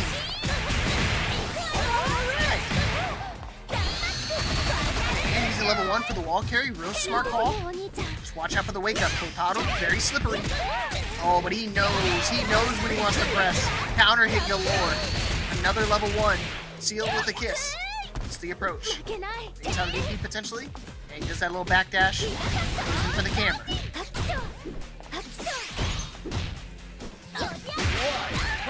Ooh, wild punch coming out for Diaz now too. Be able to put some good damage on, possibly tying it up here in life. Quite. Damage. JD. Green stuff? Yep, I saw it coming. Yeah, that was not much greedy. Got too greedy. And it's weird that Diaz opted to go for a red blow there. I mean, sure, he hasn't used it pretty much the entire set, both in the first set of Grand Finals and the Sherpa, but the fact that he went for it there against Alex, who's been historically been using that a lot, kind of makes me scratch my head a bit. Desperation, I'm telling you, we're all the moves out. I'm telling you, desperation, it's coming out. Oh man, sometimes you start throwing buttons you don't normally press. Like that command grab. Yeah, Diaz still a thorn in your side, always something you got to look out for. And again, this is where he gets to Alex every single time. But Alex is like, he's like a beast when he unlocks SPG. Whole nother character. Yeah, Alex definitely in a whole different comfort zone when he gets into SPG. I feel like he gets more comfortable in SPG, knowing that he kind of has this, you know, this extra line of defense, you know, when he hits both of the heavy buttons together, and also using Rev Super with this too. Not gonna be quite enough. I think this is gonna be 1 health Kotaro. Yeah, really low HP, and he's got full meter. You know those red blows gonna be coming out here. Yep. There it is. I told you, man, you can't do that against him. That's not the way to do it. If you're ever gonna open him up, you do not do that against him. He's been doing the red blows every single time, and that's a reactive move.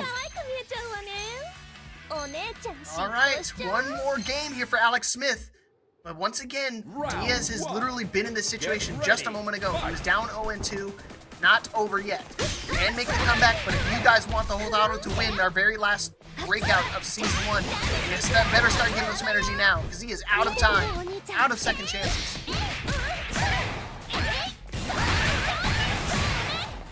Starting off strong once again.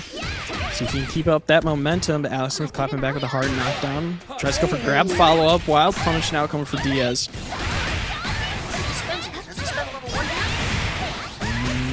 Yeah, you're probably going to have to. Just put him in a guess for game situation. JD still alive. Having a little bit of help. Red blows through. Good call, because he doesn't have access to SPG quite yet. Oh, the counter hit. Not even get the flow conversion, though. Still alive. Again, the Thorn, every single time Diaz takes it all into SPG, and he gets these little interactions and he brings it all the way back. So frustrating for Diaz. He gets so close, and Alex rips it right back. One more round, tournament point for Alex. Back pocket stuff, Alex Smith.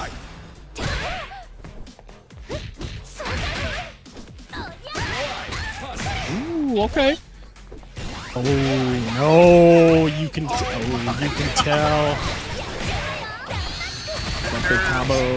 Yeah, there's a big combo starting. No, good wild punch though from Diaz. Now he's going to be able to hopefully capitalize fully. Get a lot of damage on time in life. Oh, taking life lead actually. Everybody just counters through. Wow. Not the kill. Additional level 1. It's getting close. Nope. Oh, 1 HP. Not Red enough. Guard, he's trying to go for another throw.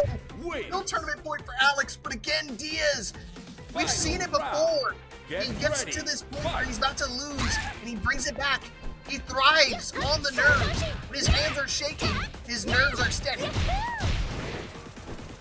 Careful. Diaz looking to stay alive here. Just gotta be careful what you're throwing out now. I'd like to confirm hard knockdown. Oh, it's just raw super coming out with Alex Smith though. Oh no, the heartbreaker. Once again, level 1, putting an SPG on Diaz's side. Trying to close it out. He just needs one more interaction. Yes, it's on the other foot now. You put me in SPG. I put you in SPG. Wake up options. Air Reblo. No green stuff. He does it again. He does it again.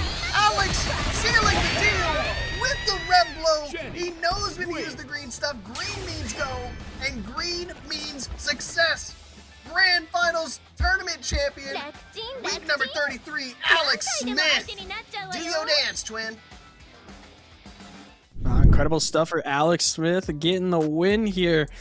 What a set, man. What a set. Just dude, seriously, big round of applause. That was a great set. My God. That first Grand Finals, it was dominant start for Alex. He took that 2-0 lead. He was looking totally in control. I mean, every single time Diaz would put Alex into SPG, and it was just like, it just unlocked a core part of his tool set that he was able to abuse. I mean, you saw it time and time again with the consistent Reblo usage the entire set, the entire tournament. I mean, just so difficult to deal with Bijane in general, but then when you give her access to moves like that and the damage mitigation, she's just unstoppable.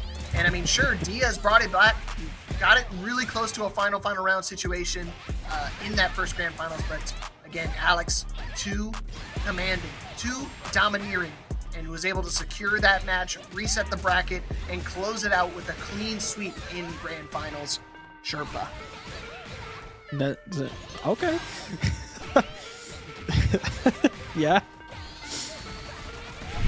I mean, just the super to clean it out there.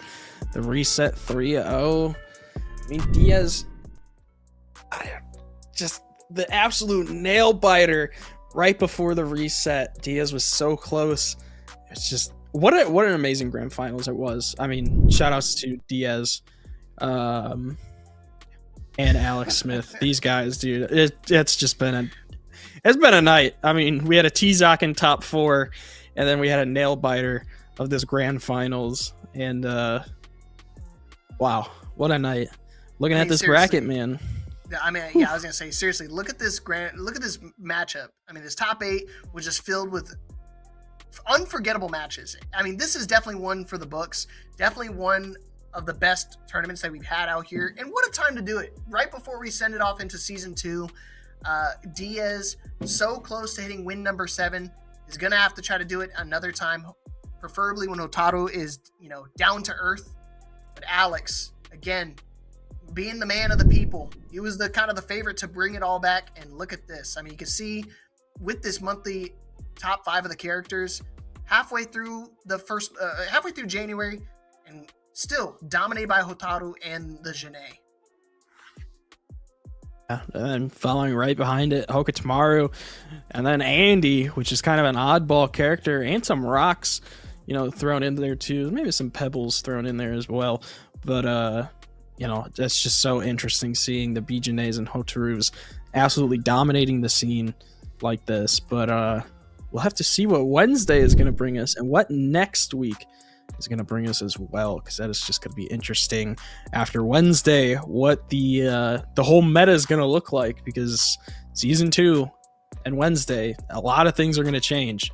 So make sure you guys are prepared, man. I mean, there's a lot that's going to happen. Join our Discord so we can talk about all the things that happen coming season 2. We got the new character coming out as well, so never know what could happen. It's completely up in the air, and I'm excited for it. So I hope you guys are as well. We've had an amazing tournament tonight, and we're still going to run it just like normal next week, next Monday, 8 p.m. Eastern, normal start time. Hope to see you guys all there. But with that being said, we're going to send it off for tonight. It's getting pretty late out here, 11:42 on a Monday night. Man, I love me some Fatal Fury.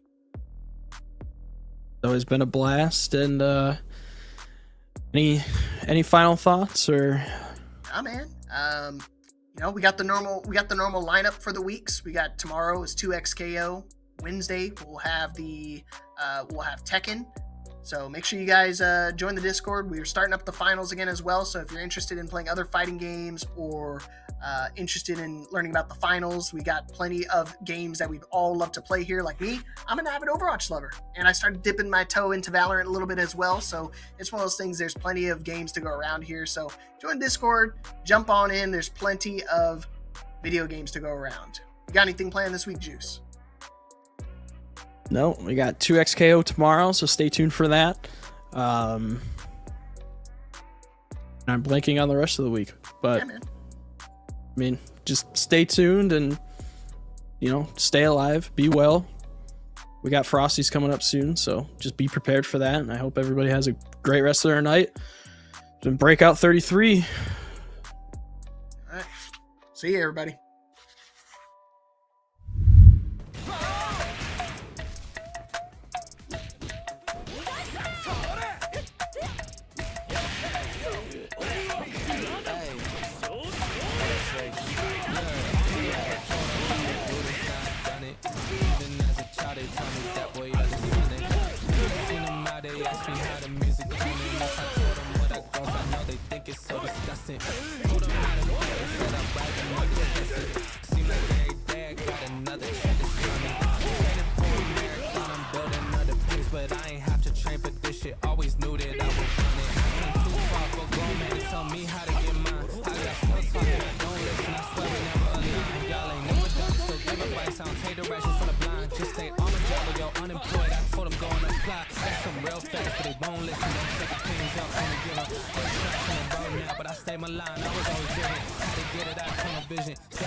Down on the last interaction, and that will do it.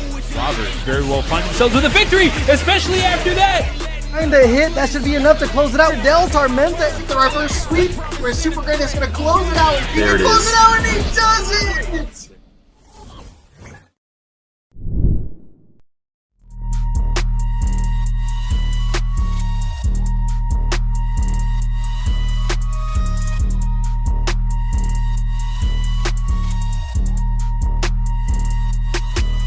We got it next. That's how you finesse. We come for they next. We come to collect. Did it all on my own, yeah. When it brought it back home, yeah. Now they calling my phone, yeah, but I'm all in my zone. They not a threat. Tell them reset. When they're at their best, we still not impressed. Did it all on my own, yeah. Went and brought it back home, yeah. Bought a watch with the stones, yeah. Caught them watching my throne, yeah. Ain't no one doing the shit that we doing. Ain't nobody moving the way that we moving. Hop out the Sprinter and shoot us a movie. We pull up the packs and then get us some jewelry. Rocking the newest, but that shit ain't new to me. Watch how I do it, you think that it's two of me. They just be fluffing and that shit is foolery. Coolin', but that shit ain't cool to me. I'm as hot as it gets, yeah, they not on the list. Took a shot of success, hit nothing but net, yeah.